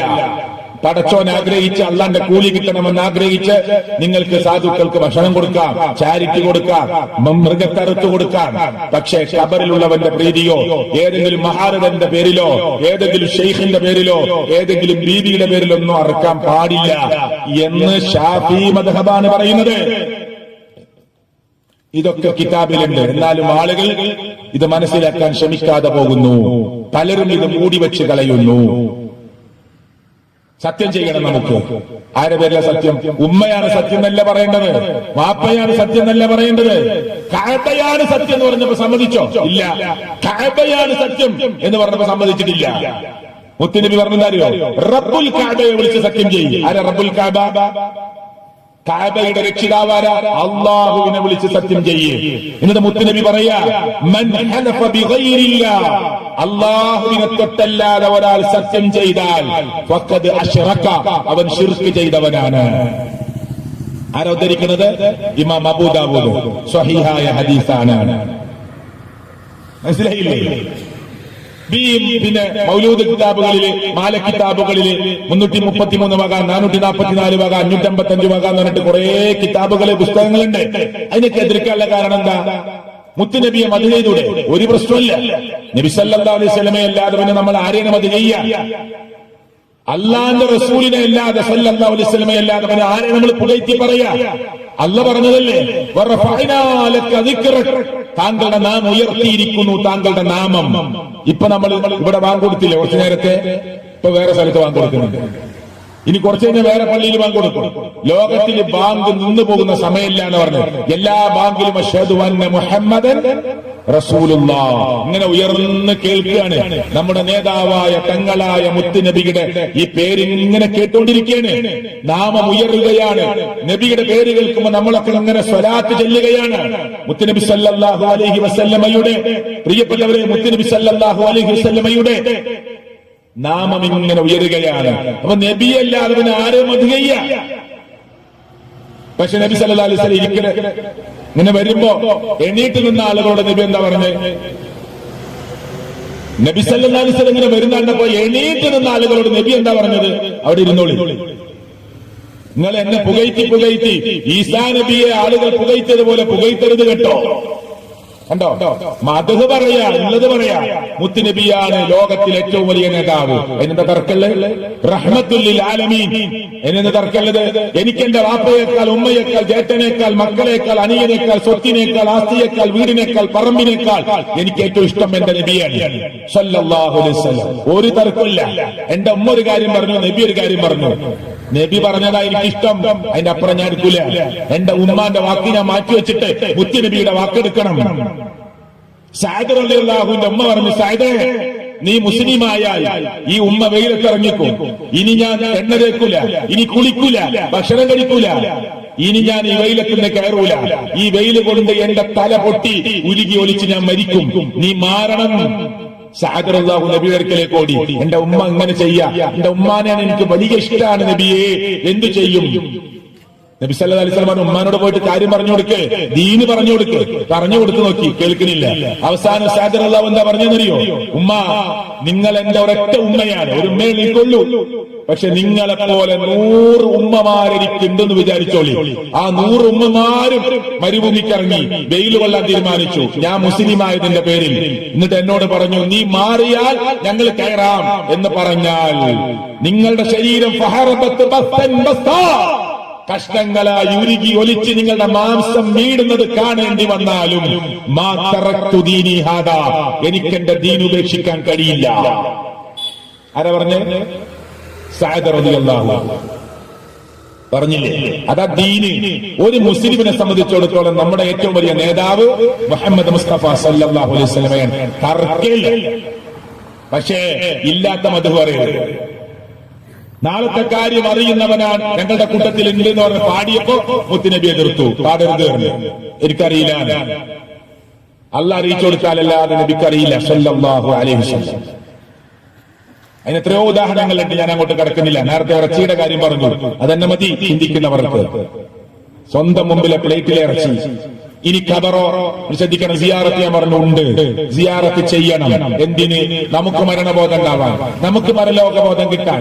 നമ്മുടെ വാപ്പാന്റെ ഖബറിന്റെ മുന്നിൽ ചെന്ന് നിന്ന് വാപ്പാക്ക് വേണ്ടി അള്ളാനോട് ദുആ ചെയ്യാ. ഉമ്മാന്റെ ഖബറിന്റെ അടുത്ത് പോയി നിന്ന് ഉമ്മാക്ക് വേണ്ടി അള്ളാനോട് ദുആ ചെയ്യാ.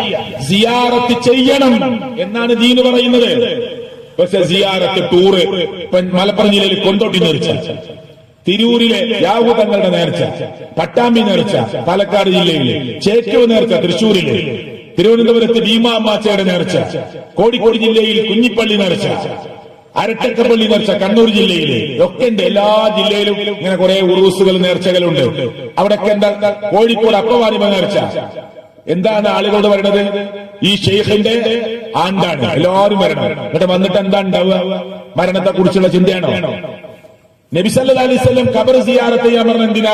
നിങ്ങൾക്ക് മരണബോധം ഉണ്ടാകും, നിങ്ങൾക്ക് പരലോകബോധം ഉണ്ടാവും. ഈ ഉറൂസിന് പോയിട്ട് തിരിച്ചു വരുന്ന ആളുകൾക്ക് എന്ത് മരണബോധം ഉണ്ടാവല്? മക്കള് കാറിൽ നിന്നിട്ട് പറയും, കഴിഞ്ഞ പ്രാവശ്യം മരണക്കിണറിൽ 4 കാറും 5 ബൈക്കും ഉണ്ടായിരുന്നു, ഇപ്രാവശ്യം 2 കാറുള്ളൂ, നഷ്ടമായി. ഇതാ ഉറൂസ് കഴിഞ്ഞ് മടങ്ങുമ്പോ ചർച്ച. യന്ത്രഊഞ്ഞാലിന്റെ വലിപ്പം, പട്ടികളുടെ സർക്കസ്, മനസ്സിലായില്ലേ? ഇതൊക്കെയാണ് ഈ ഖബറുമായി ബന്ധപ്പെട്ട.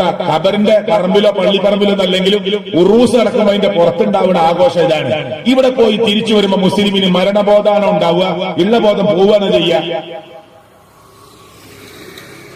അള്ളാന്റെ റസൂൽ സല്ലല്ലാഹു അലൈഹി വസല്ലം രാത്രി 12 മണിക്ക് ഖബറിന്റെ അടുത്ത് പോകും. ആയിഷ ബീവി പറയാ, ഞാൻ ചിലപ്പോ വിരിപ്പിൽ തപ്പുമ്പോ നബിയെ കാണൂല. നിലാവെളിച്ചമുള്ള രാത്രി ഞാൻ പുറത്തിറങ്ങി നോക്കുമ്പോ മുത്തുനബി ഖബറിടത്തിലേക്ക് പോകുന്നത് ഞാൻ കാണാറുണ്ട്. കണ്ടോ? രാത്രി പകലൊക്കെ പോകാം ഖബർ സിയാറത്ത് ചെയ്യാൻ. അതിനവിടെ നല്ല വെളിച്ചമൊക്കെ വേണം, പള്ളിക്കാട് നല്ല വൃത്തി വേണം, എന്നാ രാത്രിയൊക്കെ പോവാം. മറ്റേ പാമ്പുകളും ഇഴജന്തുക്കളൊക്കെ ഉണ്ടാവും. ശ്രദ്ധിച്ച് ചെയ്യേണ്ട കാര്യമാണ്. നമുക്ക് എപ്പോ വേണമെങ്കിലും സിയാറത്ത് ചെയ്യണമെന്നാണ് പറയുന്നത്. അതിന് ഖബർ കെട്ടിപ്പൊക്കണോ? വേണ്ട. ഖബർ കെട്ടിപ്പൊക്കൽ ശിർക്കാണോ? അല്ല. ഖബർ കെട്ടിപ്പൊക്കൽ ഹറാമാണ്. അതാ ഇസ്ലാമിന്റെ വിധി. ഷാഫി മദ്ഹബ് എന്താ പറയുന്നത്? നിങ്ങളൊക്കെ നാട്ടില് പണ്ഡിതന്മാരില്ലേ?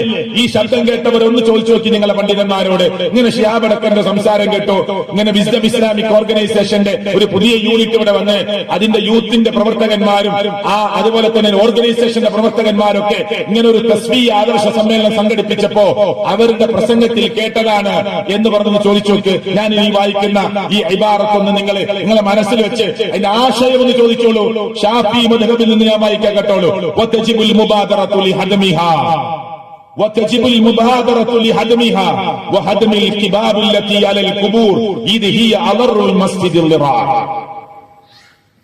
ഖബറിന്റെ മേലെ ഉണ്ടാക്കിയ കെട്ടിപ്പടുക്കലുകൾ, കുബ്ബകൾ, എതിർപ്പുകൾ പൊളിച്ചു നീക്കൽ നിർബന്ധമാണ്. സുബ്ഹാനല്ലാഹ്.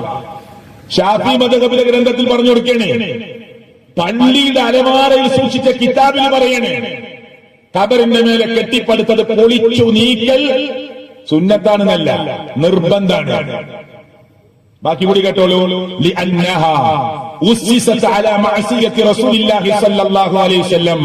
കാരണം മുത്തുനബിയുടെ അടിസ്ഥാനപരമായ കാര്യങ്ങൾക്കെതിരാണ് ഇത്.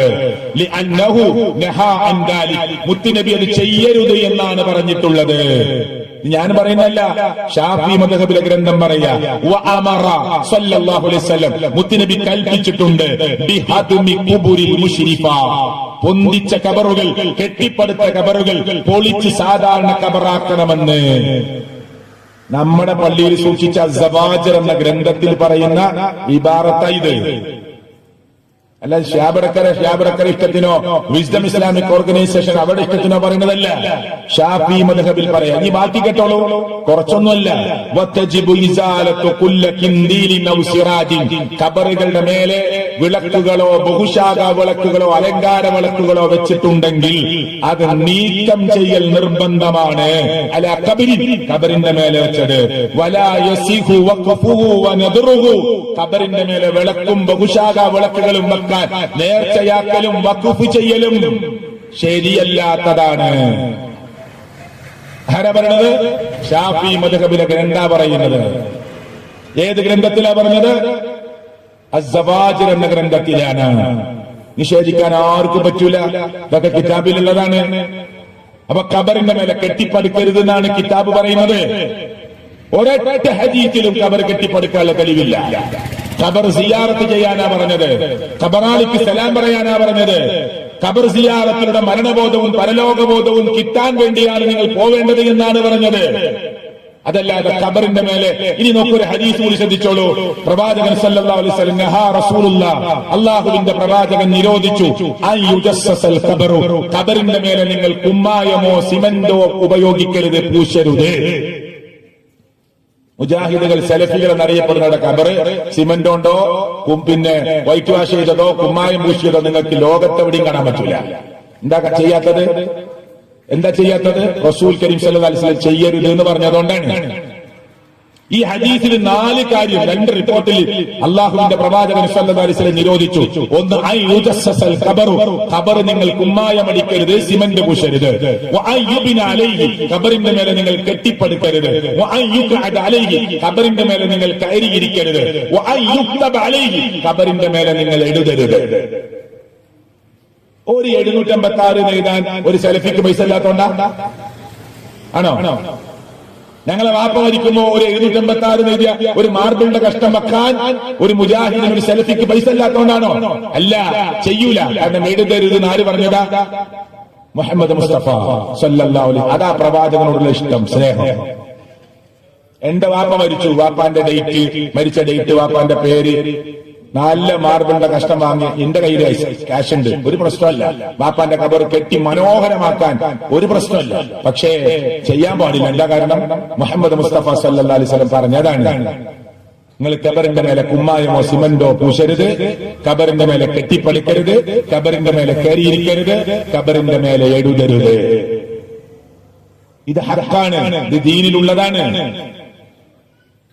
അല്ലാഹുമ്മ ലാ തജ്അൽ ഖബരി വതനം യുഅബദ്, പടച്ചവനെ എന്റെ കബറിനെ ഒരു ആരാധിക്കപ്പെടുന്ന ബിംബമാക്കി കൊടുക്കരുത് അല്ലാഹ്. ആ പ്രാർത്ഥന അല്ലാഹ് സ്വീകരിച്ചു. ഇന്നും മദീനത്ത് മുത്തുനബിയുടെ കബറിന്റെ മുന്നിൽ ഒരു ആരാധനക്കും വകുപ്പില്ല. ഇതുവരെ ഉണ്ടായിട്ടുണ്ട്. അവിടെ പോയിട്ട് കുറച്ചേരം അധികം നിന്നാൽ തന്നെ അവിടുത്തെ പണ്ഡിതന്മാർ യാ ഹാജി റൂഹ്, അജി പോ, പെട്ടെന്ന് പോ, അവിടുന്ന് പോവാനാ പറയാ. സലാം പറഞ്ഞ അങ്ങനെ പോവാ. മുത്ത് റസൂൽ സല്ലല്ലാഹു അലൈഹി വസല്ലം ഖബർ നമ്മൾ ആരും കണ്ടോ? നമ്മൾ ആരും കണ്ടിട്ടില്ല. ഞാൻ അവിടെ 50 കൊല്ലമായിട്ട് ജോലി ചെയ്യുന്ന പണ്ഡിതന്മാരുണ്ട്, ഓല് കണ്ടോ? അവരും കണ്ടിട്ടില്ല. പിന്നെ നമ്മൾ ഉംറയ്ക്ക് പോയ ആളുകൾ പറയും ഞാൻ കണ്ടു. നമ്മൾ മമ്പറത്തും ഏർവാടിയിലും നാഗൂരിലൊക്കെ പോയ പോലെ തന്നെ നല്ല കെട്ടിപ്പൊക്കിയ ജാറാണ്. അവിടെ 50 കൊല്ലമായിട്ട് ജോലി ചെയ്യുന്ന ആള് പണ്ഡിതന്മാര് കണ്ടോ? ഓല് കണ്ടിട്ടില്ല. സ്വഹാബികൾ എന്താ പറഞ്ഞത്? കിതാബിൽ എന്താ വന്നത് കേട്ടോളൂ. റുഫിഅ ഖബറുഹു, മുത്തുനബി സല്ലല്ലാഹു അലൈഹി വസല്ലം ഖബർ ഉയർന്നിട്ടുണ്ട്, ഉയർത്തപ്പെട്ടിട്ടുണ്ട്. മിനൽ അർളി, ഭൂമിയിൽ നിന്ന് നഹ്വം മിൻ ശിബ്ർ, ഒരു ചാണോളം. എത്ര ഉയർത്തിയത്? ഒരു ചാൺ. ഇതാ കിതാബിലുള്ളത്. സ്വഹാബികൾ എഴുതി വെച്ചതാ, നമ്മൾ എഴുതിയതല്ല. സ്വഹാബികൾ പറയാ മുത്തുനബിയുടെ ഖബർ ഒരു ചാണോളം ഉയർന്നിട്ടുണ്ട്. ചരക്കല്ല് വാരിയിട്ടതുപോലെ ഒരു ചാൺ ഉയരത്തിൽ മുത്ത് റസൂൽ സല്ലല്ലാഹു അലൈഹി വസല്ലം ഖബറുണ്ട്. കണ്ടവർ എഴുതി വെച്ചതാ, ബാക്കി നമ്മൾ ആരും കണ്ടിട്ടില്ല. നമ്മളൊക്കെ എത്രയോ തവണ 10, 20, 30 തവണ അള്ളാന്റെ അനുഗ്രഹം കൊണ്ട് അവിടെ പോകാൻ ഭാഗ്യം കിട്ടിയിട്ടുണ്ട്. പക്ഷെ നമ്മളാരും കണ്ടിട്ടില്ല, കാണാൻ പറ്റിയ നിലയിലല്ല. അവിടെ സലാം പറഞ്ഞു പോവുക, ഖബറാളിക്ക് സലാം പറയാം.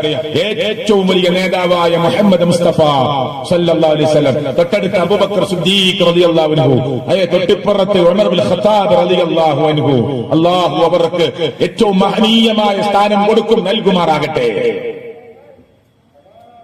അപ്പൊ പ്രിയപ്പെട്ടവരെ ശരിക്കും മനസ്സിലാക്കുക, അല്ലെ?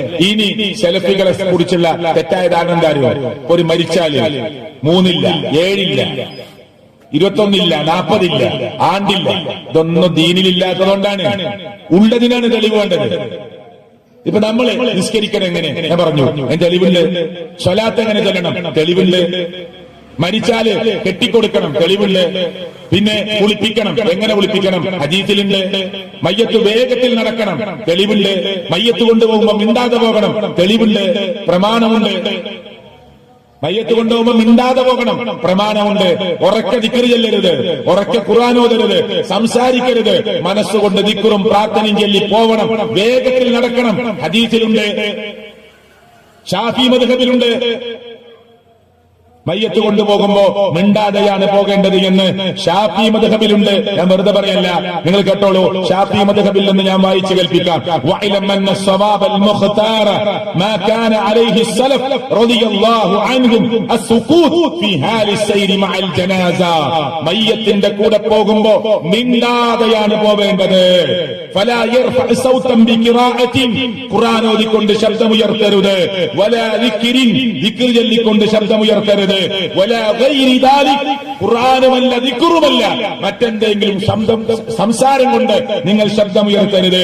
അൽ അദ്ഖാർ, പള്ളിയിൽ സൂക്ഷിച്ച ഇമാം നബവിയുടെ, 2ാം ഷാഫി എന്നറിയപ്പെടുന്ന ഇമാം നബവിയുടെ പ്രസിദ്ധമായ ഗ്രന്ഥമാണ് അൽ അദ്ഖാർ. അതിൽ 136-ാമത്തെ പേജിൽ പറയുന്നു, മയ്യത്ത് കൊണ്ടുപോകുമ്പോ മിണ്ടാതെ പോകണം, ഖുർആൻ ഓതിക്കൊണ്ട് ശബ്ദമുയർത്തരുത്, ദിക്ർ ചൊല്ലി ശബ്ദമുയർത്തരുത്, സംസാരം കൊണ്ടും ശബ്ദമുയർത്തരുത്, മൗനമായി പോകണം. അപ്പൊ സെൽഫികൾ എന്താ മയ്യത്ത് കൊണ്ടുപോകുമ്പോ മിണ്ടാതെ പോണത്? ലാ ഇലാഹ ഇല്ലല്ലാഹ് എന്നുള്ള ദിക്റിനോട് വല്ല വെറുപ്പുണ്ടോ? ഇല്ല. മനസ്സുകൊണ്ട് ദിക്റും, മനസ്സുകൊണ്ട് മരിച്ച ആളെ കുറിച്ച് ഓർത്ത്, പരലോകത്തെ കുറിച്ച് ഓർത്ത് ചില ആളുകൾ സംസാരിച്ചു പോകും. സംസാരിക്കരുത്. ഗൾഫിൽ നിന്നൊക്കെ ഈ മരിച്ചത് അറിഞ്ഞിട്ട് വന്നതായിരിക്കും. നമ്മൾ ഈ മയ്യത്ത് കൊണ്ടുപോകുമ്പോൾ ചിലപ്പോ കാണുക ഫസ്റ്റ്. അപ്പൊ എപ്പോഴാ വന്നത്, എപ്പോഴാ എത്തിയത് ഒന്നും ചോദിക്കണ്ട, അതൊക്കെ കഴിഞ്ഞിട്ട് മയ്യത്ത് കൊണ്ടുപോകുമ്പോൾ മിണ്ടാതെ പോകണം. ഇനി ഒരു സെലഫി വർത്താനം പറഞ്ഞാൽ ന്യായീകരിക്കാൻ പാടില്ല. സംസാരിക്കരുതെന്ന് പറഞ്ഞ് മിണ്ടാതെ പോവുക, മരണത്തെക്കുറിച്ച് ഓർക്കുക, മയ്യത്തിന് വേണ്ടി പ്രാർത്ഥിക്കുക, അയാളുടെ പിന്നെ പരലോകത്തിന് രക്ഷ കിട്ടാൻ വേണ്ടി മനസ്സുകൊണ്ട് ദുആ ചെയ്യുക, മനസ്സുകൊണ്ട് ദിക്റുകൾ ചെല്ലുക, ഇവിടെ മിണ്ടാതെ നടന്നു പോവുക. അതാണ് മയ്യത്തിന്റെ കൂടെ പോവേണ്ടത്. ഇതാര് പറഞ്ഞതാ? ഇമാം നബവിയാണ് പറഞ്ഞത്. അപ്പൊ എല്ലാം പ്രമാണത്തിൽ എന്താ ഉള്ളത് അതാണ് നമ്മൾ ചെയ്യേണ്ടത്. ഇനി മരിച്ച സ്ഥലത്തിരുന്ന് ഖുർആൻ ഓതണില്ല. ഷാഫി മദ്ഹബ് എന്താ പറഞ്ഞത്? അത് കേട്ടോളൂ. വമിൻ നാദിഹിൽ ആയത്തുൽ കരീമ വലൈസ ലിൽ ഇൻസാനി ഇല്ലാ മാ സഅ. ഈ ആയത്തിന്റെ വിശദീകരണത്തിൽ ഷാഫി മദ്ഹബിലെ പ്രസിദ്ധ തഫ്സീറായ ഇബ്നു കസീറിന്റെ തഫ്സീറിൽ, ആ മഹാനായ ഇബ്നു കസീർ റഹ്മത്തുള്ളാഹിയുടെ തഫ്സീറിൽ മരിച്ച സ്ഥലത്തിരുന്ന് ഖുർആൻ ഓതണമെന്നാണോ പറയുന്നത്, ഓതണ്ട എന്നാണോ പറയുന്നത്? കേട്ടോളൂ നിങ്ങൾ.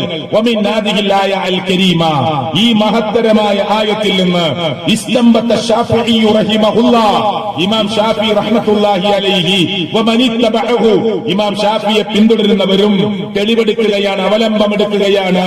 അന്നൽ ഖിറാഅത ലാ യസ്ലു ഇഹ്ലാഉ സബാബിഹാ ഇലൽ മൗതാ, മരിച്ച സ്ഥലത്തിരുന്ന് ഖുർആൻ ഓതിയാൽ അതിന്റെ പ്രതിഫലം മയ്യത്തിന് കിട്ടുകയില്ല. ലിഅന്നഹു ലൈസ മിൻ അമലിഹിം വലാ കസ്ബിഹിം, അതാ മരിച്ച ഒരാളുടെ പ്രവൃത്തിയിലോ അധ്വാനത്തിലോ പെട്ടതല്ല. വലിഹാദാ ലം യൻദുബ് ഇലൈഹി റസൂലുള്ളാഹ്, ഇങ്ങനെ ഒരു സുന്നത്ത് മുത്തുനബി പഠിപ്പിച്ചിട്ടില്ല ഉമ്മതഹു, മുത്തുനബിയുടെ ഉമ്മത്തിനെ. വലാ ഹസ്സഹും അലൈഹി വലാ അർശദഹും ഇലൈഹി ബിനസ്സിൻ വലാ ഈമാഇൻ, ഖണ്ഡിതമായ തെളിവോ സൂചനാപരമായ തെളിവോ കിട്ടിയിട്ടില്ല. ആരാ പറയണത്? ഷാഫി മദ്ഹബാണ് ഈ പറയുന്നത്. തഫ്സീർ ഇബ്നു കസീറിലാണ് ഈ പറയുന്നത്. നബിയുടെ അടുക്കൽ നിന്ന് ഒരു സൂചനയുടെ തെളിവ് പോലും മരിച്ച സ്ഥലത്തിരുന്ന് ഖുർആൻ ഓതാൻ കിട്ടിയിട്ടില്ല. ഉറച്ച തെളിവ് ഏതായാലും ഇല്ല, സൂചനാ തെളിവില്ല. നിർത്തിയോ? ഇല്ല. വലം യുൻകൽ ദാലിക അഹദിൻ മിനസ് സഹാബ, ഒരൊറ്റ സഹാബിയും അങ്ങനെ മരിച്ച സ്ഥലത്തിരുന്ന് ഖുർആൻ ഓതുന്ന റിപ്പോർട്ട് ചെയ്തിട്ടില്ല. വലൗ കാന ഖൈറാ, അങ്ങനെ ഓതുന്നതിൽ വല്ല ഖൈറും ഉണ്ടായിരുന്നെങ്കിൽ ലസബഖൂനാ ഇലൈഹി, നമ്മളെക്കാൾ മുമ്പ് അവർ ചെയ്യുമായിരുന്നു. എത്ര ക്ലിയർ ആയിട്ട് അവരണത്. എന്നിട്ട് സലഫികളെ കളിയാക്കും ആളുകൾ. അള്ളാഹു അവർക്ക് പുറത്തു കൊടുക്കുമാറാകട്ടെ. ഖുർആൻ ഓതാത്തവരാ മരിച്ചെടുത്ത്. ഖുർആൻ എപ്പോഴും ഓതാം, അതിലൊന്നും തർക്കില്ല. ഖുർആൻ ധാരാളം ഓതണം. പക്ഷെ മരിച്ച സ്ഥലത്ത് ചുറ്റിരുന്നിട്ട് ഒരു പ്രത്യേക ആചാരപ്രകാരം ഖുർആൻ ഓതുന്നതിന് പ്രമാണമുണ്ടോ? സഹാബികൾ 100,000-ഓളം ഉണ്ടായിട്ട് മുത്തുനബി ജീവിച്ചിരിക്കുന്ന സമയത്ത് കുറെ സഹാബികൾ മരിച്ചില്ലേ? ഒരൊറ്റ സഹാബിയുടെ മരണത്തോടനുബന്ധിച്ച് സഹാബികളും മുത്തുനബിയും ഇരുന്ന് ഖുർആൻ ഓതിയത് ഒരു തെളിവിന്റെ കഷ്ടം കിട്ടിയാൽ നാളെ മുതൽ നമ്മൾ ചെയ്യാൻ റെഡിയാണ്. ഒരു വാശിയില്ല, നാളെ മുതൽ ചെയ്യാൻ റെഡിയാണ്. പക്ഷെ ഷാഫി മദ്ഹബ് പോലും പറയണത് അങ്ങനെ ഒരൊറ്റ സഹാബിയിൽ നിന്നും ഉദ്ധരിച്ചു വന്നിട്ടില്ല. ആ വാക്കെന്താണ്? വലം യുൻകൽ ദാലിക അൻ അഹദിൻ മിനസ് സഹാബ, സഹാബത്തിൽപ്പെട്ട ഒരാളിൽ നിന്ന് പോലും ഉദ്ധരിച്ചു വന്നിട്ടില്ല. കണ്ടോ എത്ര ക്ലിയറാണ്? ഇതാണ് സലഫികൾ സഹോദരങ്ങളെ അത് ചെയ്യാത്തത്. അല്ല, ഖുർആൻ എപ്പോഴും ഓതണം, അത് പഠിപ്പിക്കാനാണ്. ഞാൻ അവസാനിപ്പിക്കുക. സ്ത്രീകളെ പള്ളിയിൽ കൊണ്ടുപോകുക നിർബന്ധമുണ്ടോ? സ്ത്രീക്ക് പള്ളിയിൽ പോകുന്നത് ഇല്ല. ഇവിടെ ധാരാളം സ്ത്രീകൾ ഇത് കേൾക്കാൻ വരുന്നുണ്ട്. അവരെ ഒരു സൈഡിൽ ഇരുന്നത് കേൾക്കും. ഇനി ഫിത്നയുടെ കാലാണ്. സ്ത്രീകൾ പുറത്തിറങ്ങിയാൽ ഫിത്നയുടെ കാലാണ്. സ്ത്രീകൾ ഒരു പരിപാടിക്ക് വരരുത്, അവര് വീട്ടിൽ നിന്ന് കേട്ടാൽ മതി. ഇപ്പൊ സ്ത്രീകൾ റിക്ഷയിൽ പോകുന്നുണ്ട്, ട്രെയിനിൽ പോകുന്നുണ്ട്, ഫ്ലൈറ്റിൽ പോകുന്നുണ്ട്, ആ മാർക്കറ്റിൽ വരുന്നുണ്ട്, ജ്വല്ലറിയിൽ വരുന്നുണ്ട്, ടെക്സ്റ്റൈൽസിൽ വരുന്നുണ്ട്, അങ്ങാടിയിൽ മാർക്കറ്റിൽ അവരെ കൊണ്ട് നിറയാണ്. അവിടെ ഒന്നും ഫിത്നയില്ല. പിന്നെ പള്ളിയിൽ മാത്രം അങ്ങനെയല്ല. ഫിത്നയുടെ കാലാണോ? അവരെങ്ങോട്ട് പോകണ്ട. പള്ളിയിലും പോകരുത്, പുറത്തേക്ക് ഇറങ്ങരുത്. അവര് നല്ല വിദ്യാഭ്യാസം നേടി വീട്ടിനുള്ളിൽ പഠിക്കാനുള്ള സംവിധാനങ്ങളൊക്കെ ഉപയോഗിച്ച് വീട്ടിൽ അടങ്ങി ഒതുങ്ങിയിരിക്കണം. ഫിത്നയുണ്ടെങ്കിൽ. എന്നാൽ സാധാരണഗതിയിൽ എല്ലാവരും ഭർത്താവിന്റെ കൂടെ ജുമഅക്ക് വരിക. ഈ ജുമഅക്ക് ഒരു സ്ത്രീ വന്നാൽ ഷാഫി മദ്ഹബിന്റെ അഭിപ്രായം എന്താ? അതുകൂടി കേട്ടോളൂ നിങ്ങൾ. ഒരു ജുമഅക്ക് ഒരു സ്ത്രീ വന്നു, മുജാഹിദുകൾ എന്ന് പറയുന്ന, സലഫികൾ എന്ന് പറയുന്ന ഏതെങ്കിലും ഒരു മുജാഹിദിന്റെ പണ്ഡിതന്റെ വാക്കല്ല ഞാൻ പറയുന്നത്. ഷാഫി മദ്ഹബിലെ ഇമാം നബവി ഇജ്മാ ഉണ്ടെന്ന് പറഞ്ഞു പറയുന്ന വാക്ക് നിങ്ങൾ കേട്ടോളൂ. ഫഖദ് നഖല ഇബ്നുൽ മുൻദിർ വഗൈറുഹു വൽ ഇജ്മാ, കേട്ടോ, ഐക്യകണ്ഠേനയുള്ള അഭിപ്രായമാണ്. അല അന്നഹ, ശരിക്കും ശ്രദ്ധിച്ചോളൂ. ലൗ ഹളറത് വസല്ലത്തിൽ ജുമുഅ, ഒരു സ്ത്രീ ജുമഅക്ക് വന്നു, ഹാജരായി, ജുമുഅ നമസ്കരിച്ചു, ജാസ, ആ ജുമുഅ അവൾക്ക് അനുവദനീയമാണ്, ജായിസാണ്. ആരാ പറയണത്? ഇത് പാടില്ല, പള്ളിക്ക് വരരുത് എന്ന് പറയണ അതേ പള്ളിന്റെ അലമാരിൽ സൂക്ഷിച്ച കിതാബിലാ പറയണത്. ഓള് ജുമാക്ക് വന്ന ജായിസാണ്. കാരണം കൂടി പറയാം, കേട്ടോളൂ. വഖദ് സബതത്തിൽ അഹാദിസു സ്വഹീഹ അൽ മുസ്തഫീള, കുറ്റമറ്റ, തള്ളിക്കളയാൻ പറ്റാത്ത കുറ്റമറ്റതായ സ്വഹീഹായ ഹദീസുകളിൽ സ്ഥിരപ്പെട്ടു വന്നിട്ടുണ്ട്. എന്ത്? അന്നന്നിസാ, സ്ത്രീകള്, കുന്ന യുസല്ലീന, അവർ നമസ്കരിച്ചവരായിരുന്നു, ഖൽഫ റസൂലില്ല, റസൂലുള്ളാന്റെ പിറകില്, ഫീ മസ്ജിദിഹി, മുത്തുനബിയുടെ പള്ളിയില്, ഖൽഫ റിജാലി, പുരുഷന്മാരുടെ പിറകില്. അതുകൊണ്ട് ഇഷ്ടം പോലെ ഹദീസ് സ്വഹീഹായി വന്നിട്ടുണ്ട്. നബിയുടെ പള്ളിയിൽ, നബിയുടെ പിറകിൽ, പുരുഷന്മാരുടെ പിറകിൽ അവർ വന്ന് നമസ്കരിച്ചതിന് 150-ലധികം ഹദീസുകളുണ്ട്. അത് ഇതിൽ പറഞ്ഞിട്ടില്ല, ഞാൻ പറയാം. 150-ലധികം ഹദീസുണ്ട്. ഇതിൽ പറഞ്ഞെന്താണ്? സ്വഹീഹായ ഹദീസുകൾ വന്നിട്ടുണ്ട്. അതുകൊണ്ട് ഒരിക്കലും എതിർക്കാൻ പറ്റില്ല. അവളുടെ ജുമുഅ അനുവദനീയമാണ്. ആരാ പറഞ്ഞത്? ആരാ ഇത് ലോകത്തെ വായിച്ചു കേൾപ്പിക്കുന്നത്, പഠിപ്പിക്കുന്നത്? ഇമാം നബവി. എന്നിട്ട് പറയും സ്ത്രീകൾക്ക് പള്ളിയിൽ, സ്ത്രീകളുടെ പൈസ കൊണ്ട് പള്ളി ഉണ്ടാക്കാം, ഓലെ സ്വർണം വാങ്ങാം, മാല വാങ്ങാം, കമ്മല് വാങ്ങാം, കരഞ്ഞിട്ടും ഒക്കെ വാങ്ങാം. എന്റെ ഉദ്ഘാടനത്തിന് മുമ്പ് കാണാൻ ഒരു ദിവസം തുറന്നു കൊടുക്കാം. നിസ്കാരം തുടങ്ങിയാൽ പിന്നെ വരാൻ പാടില്ല. ഇതെന്ത് ദീനാണ്? അങ്ങനെ ഇല്ല സത്യത്തിൽ. നിങ്ങൾ പഠിക്കണം. ഇങ്ങനെ പറഞ്ഞാലേ ചില ആളുകൾ ചിന്തിക്കുള്ളൂ. അതുകൊണ്ടാണ് ഇതാരും കുറ്റപ്പെടുത്താൻ വേണ്ടി പറയല്ല. ഞാൻ മുമ്പ് ഖത്തീബായിരുന്ന സ്ഥലത്ത് സലഫികൾ മാത്രമുള്ള ഒരു ഏരിയയാണ്. 300 ചില്ലാൻ വീട്, മുജാഹിദുകളുടെ വീട് മാത്രമുള്ള ഒരു ഏരിയയാണ്. അപ്പൊ അവിടെ ഒരു കാന്തർ ഉസ്താദിന്റെ നേതൃത്വത്തിൽ ഒരു പള്ളി ഉണ്ടായി. ദർശനം നടത്തി അവിടെ ആളുകൾ ഉണ്ടാവും, പുറത്തുനിന്ന് വരുന്ന ആളുകൾ. അവിടെ ആരുമില്ല. ആ പള്ളിന്റെ ഉദ്ഘാടനത്തിന് നിങ്ങൾ അന്വേഷിച്ചോ? അറബിക് പൈസ കൊടുത്ത് അറബിയും വന്നു, അറബിച്ചിയും വന്നു. രണ്ടാളും പള്ളി പോയി. അപ്പൊ ഞാൻ ആ പ്രദേശത്ത് പ്രസംഗിപ്പിച്ച ചോദിച്ചു, അപ്പൊ അറബിച്ചിക്ക് കയറാൻ പറ്റുമോ? അതിന് മറുപടി ഒന്നും പറഞ്ഞില്ല. അപ്പൊ കുട്ടികൾ പറഞ്ഞു, അത് പിന്നെ കുറെ ദൂരത്തുനിന്ന് വന്നതല്ലേ, അതുകൊണ്ട് ആരും ഒന്നും പ്രശ്നം ഉണ്ടാക്കിയിട്ടൊന്നുമില്ല. അപ്പൊ അങ്ങനൊന്നും ദീനിലില്ല. ആ ഓൽക്ക് പള്ളിയിൽ പ്രത്യേക സൗകര്യമുണ്ട്, അവിടെ അവർക്ക് കയറി നിസ്കരിക്കാം. അതിന് പ്രത്യേക ഓതു കൊടുക്കാൻ സ്ഥലമുണ്ട്, അവർക്ക് പ്രത്യേക റൂമുണ്ട്, സൗകര്യമുണ്ട്. അവർക്ക് വേണമെങ്കിൽ പോയി നിസ്കരിക്കാൻ, നിർബന്ധമായിട്ട് പള്ളിയിൽ പോകണമെന്നൊന്നുമില്ല. പക്ഷെ പോവാൻ ഒരു സ്ത്രീ ചോദിച്ചാൽ തടയാൻ പാടില്ല. ആ ദീനിന്റെ വിധി. അതിനൊന്നും തർക്കിച്ച് നമ്മൾ സമയം കളയേണ്ട ആവശ്യമില്ല. സഹോദരങ്ങളെ, ഈ ഓരോ വിഷയങ്ങളും ഒന്ന് പഠിക്കുക. എന്റെ സമയം അവസാനിച്ചു. ഞാൻ 8:45 നിർത്തിയാലേ എനിക്ക് ട്രെയിന് കിട്ടുള്ളൂ എന്ന് വെച്ചിട്ട് 9 മണിയായി. അതുകൊണ്ട് ഇൻഷാ അല്ലാഹ് മറ്റൊരു സമയത്ത് നമുക്ക് വീണ്ടും പടച്ചോന്റെ അനുഗ്രഹം ഉണ്ടെങ്കിൽ, ഇവിടെ അതിന് അവസരങ്ങൾ ഉണ്ടാവുകയാണെങ്കിൽ നമുക്ക് സംസാരിക്കാം. അള്ളാഹു ഖൈർ നൽകുമാറാകട്ടെ. ഇവിടെ എന്റെ വാക്കിൽ ഈ നാട്ടുകാരുടെ പറയാം, ഏതെങ്കിലും ഒരു വാക്ക് നിങ്ങൾക്ക് പ്രയാസമുള്ളതായിട്ട് എന്റെ നാവിൽ നിന്ന് വന്നിട്ടുണ്ടെങ്കിൽ എന്നോട് ക്ഷമിക്കണം. ഞാൻ ഒരു സംഘടനയെയോ ഒരു പണ്ഡിതന്മാരെയോ ഏതെങ്കിലും അർത്ഥത്തിൽ വ്യക്തിഹത്യ നടത്താനോ കുറ്റപ്പെടുത്താനോ ഇകഴ്ത്താനോ ഒന്നും ഉദ്ദേശിച്ചില്ല. ഹക്ക് ഹക്കായി പറഞ്ഞു, ഇഷ്ടമുള്ളവർക്ക് സ്വീകരിക്കാം. എത്രയോ സംസാരങ്ങൾ നിങ്ങൾ കേൾക്കുന്നതാണ്. നിങ്ങൾക്ക് താല്പര്യമില്ലേ, തള്ളിക്കളയാം. ഇനി ഇതൊന്നും ശരിയല്ല എന്നാണ് നിങ്ങൾക്ക് തോന്നുന്നതെങ്കിൽ നാട്ടുകാർക്ക് ഇതൊന്നും ശരിയല്ല, അതൊന്നും കിതാബിലില്ല എന്ന് പറഞ്ഞ ആളുകൾക്ക് പറഞ്ഞു കൊടുക്കാം. ഇവിടുത്തെ സെൽഫികളായ ആരെങ്കിലും ഉണ്ടെങ്കിൽ നിങ്ങളത് കേട്ടോളി, നിങ്ങളത് കേട്ടോളി. അങ്ങനെ ആളുകൾ മാറ്റുരച്ച് പഠിക്കട്ടെ, ദീന് പഠിക്കട്ടെ, ഹക്കിന്റെ കൂടെ നിലയുറപ്പിക്കട്ടെ. നമുക്ക് ലക്ഷ്യം പരലോകം. ഇതൊക്കെ നമ്മൾ മുജാഹിദ്, സമസ്ത, തബ്ലീഗ്, ത്വരീഖത്ത്, AP, EK സംസ്ഥാന മുജാഹിദുകളുടെ ഗ്രൂപ്പുകൾ എന്നൊക്കെ പറഞ്ഞിട്ട് ഇവിടെ അവസാനിക്കും. പക്ഷേ മരണം കഴിഞ്ഞാൽ നമ്മൾ കബറിലെറ്റക്കാം. നാളെ പരലോകത്ത് പടച്ചോന്റെ കോടതിയിൽ നമ്മൾ എല്ലാവരും കൈകെട്ടി നിൽക്കേണ്ടി വരും, ഉത്തരം പറയേണ്ടി വരും. ഹക്കിനെ മൂടി വെച്ചാൽ, ഞാൻ പഠിച്ച സത്യം ഞാൻ പറയാതിരുന്നാൽ പടച്ചവൻ എന്നെ വിടൂല. പണ്ഡിതന്മാരെ, നിങ്ങൾ പഠിച്ച സത്യം കിതാബിലുള്ളത് ആരെയും ഭയപ്പെടാതെ നിങ്ങൾക്ക് പറഞ്ഞു കൊടുക്കാൻ പറ്റിയ അത് നിങ്ങളുടെ പരലോക നന്മയാണ്. ഒരാളെയും ഭയപ്പെടരുത്, ഹക്ക് ഹക്കായിട്ട് പറയണം. ആളുകളെ ഒരിക്കലും നമ്മൾ സത്യം മറച്ചു വെക്കരുത്. അതിന് അല്ലാഹു എല്ലാവർക്കും തൗഫീക്ക് നൽകുമാറാകട്ടെ എന്ന് പ്രാർത്ഥിച്ചുകൊണ്ട് ഞാൻ എന്റെ വാക്കുകൾ അവസാനിപ്പിക്കുകയാണ്. ഇനിയും കുറെ കാര്യങ്ങൾ പറയാനുണ്ട്. റബ്ബ് മറ്റു സമയങ്ങളിൽ നമുക്ക് അവസരമുണ്ടാക്കി തരുമാറാകട്ടെ. നമ്മുടെയൊക്കെ ശാരീരികമായ പ്രശ്നങ്ങളിൽ ഞാനിപ്പോ അവിടെ ഒരു ക്ലിനിക് ഉണ്ട്, അൽഷിഫ. അവിടെ പോയി നിങ്ങൾ ബാങ്ക് കൊടുത്തപ്പോ അവിടെ പോയിട്ട് ഇഞ്ചക്ഷൻ ചെയ്ത് ഗുളികയും വാങ്ങി കഴിച്ചിട്ടാണ് ഞങ്ങളുടെ മുമ്പിൽ രണ്ടാമത് എണീറ്റ് നിന്നത്. ഇതൊക്കെ മാറ്റിവെച്ച്, ശാരീരിക അസ്വസ്ഥതകളൊക്കെ മാറ്റിവെച്ച് നിങ്ങളോട് സംസാരിക്കുന്നത് പടച്ചോന്റെ കൂലി മാത്രം ആഗ്രഹിച്ചുകൊണ്ടാണ്. അള്ളാഹുവിന്റെ കൂലി മാത്രം, മറ്റൊന്നും കൊതിക്കുന്നില്ല. ഞങ്ങൾക്കൊക്കെ ഈ പ്രസംഗം കഴിഞ്ഞ് പോകുമ്പോ ഒരു കവർ തരുമ്പോ കുറച്ച് കട്ടി കൂടിയാ നമ്മൾ തുറന്നു നോക്കും. എന്താ ഇത്ര കട്ടി? ചിലപ്പോ 100ന്റെ നോട്ടായിരിക്കും, അപ്പൊ പ്രശ്നമല്ല, കട്ടി കൂടിയത്. അല്ല, കുറച്ച് കട്ടി കൂടുതലുണ്ടെങ്കിൽ സംഘാടകർക്ക് അങ്ങോട്ട് തിരിച്ചു കൊടുക്കും. ഇത് നമ്മുടെ ജീവിത ഉപാധിയല്ല, ഇത് ജീവിത മാർഗത്തിന് വേണ്ടിയുള്ള സംസാരമല്ല, അള്ളാഹുവിന്റെ കോടതിയിൽ രക്ഷപ്പെടാനുള്ള സംസാരമാണ്.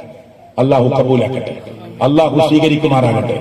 അള്ളാഹു നമുക്കെല്ലാവർക്കും ഏറ്റവും നല്ല രൂപത്തിൽ ജീവിക്കാനുള്ള ഭാഗ്യം അള്ളാഹു പ്രദാനം ചെയ്യുമാറാകട്ടെ. മുഅ്മിനായി, മുസ്ലിമായി, മുത്തഖിയായി, മുവഹിദായി ജീവിച്ച് മരിക്കാനുള്ള സൗഭാഗ്യം അള്ളാഹു പ്രദാനം ചെയ്യുമാറാകട്ടെ. അള്ളാഹുവേ, ലാ ഇലാഹ ഇല്ലല്ലാഹ് എന്ന കലിമത്തു തൗഹീദ് ഉച്ചരിച്ച് മരിക്കാൻ ഞങ്ങൾക്ക് നീ സൗഭാഗ്യം നൽകണേ അല്ലാഹ്. ഞങ്ങളുടെ കൂട്ടത്തിലെ രോഗികൾക്ക് നീ ശമനം കൊടുക്കണേ അല്ലാഹ്. കടത്തിൽ കുടുങ്ങിയവർക്ക് നീ അള്ളാഹുവെ വഴികൾ ഉണ്ടാക്കി കൊടുക്കണേ അല്ലാഹ്. കച്ചവടത്തിൽ, ബിസിനസ്സിൽ, ഇടപാടുകളിൽ ബറക്കത്തും റഹ്മത്തും നൽകി അനുഗ്രഹിക്കണേ അല്ലാഹ്. അള്ളാഹുവെ, രോഗികളായി കിടക്കുന്ന ആശ്വാസം നൽകണേ അല്ലാഹ്. ഫലസ്തീനിന്റെ മണ്ണിൽ നീ അല്ലാഹുവേ നീ വിജയം കൊടുക്കണേ അല്ലാഹ്. അല്ലാഹുവേ, ലോകത്തിന്റെ നാനാഭാഗത്തുള്ള മനുഷ്യർക്ക് ദീനിന്റെ പേരിൽ ബുദ്ധിമുട്ടുണ്ടാകുമ്പോൾ സമാധാനവും അഭയവും നൽകി അനുഗ്രഹിക്കണേ അല്ലാഹ്. റബ്ബനാ അതിനാ ഫിദ്ദുനിയ ഹസന വഫിൽ ആഖിറതി ഹസനത വഖിനാ അദാബന്നാർ. ആമീൻ ആമീൻ ബിറഹ്മതിക യാ അർഹമർ റഹീമീൻ. അസ്സലാമു അലൈക്കും വറഹ്മത്തുള്ളാഹി വബറകാതുഹു.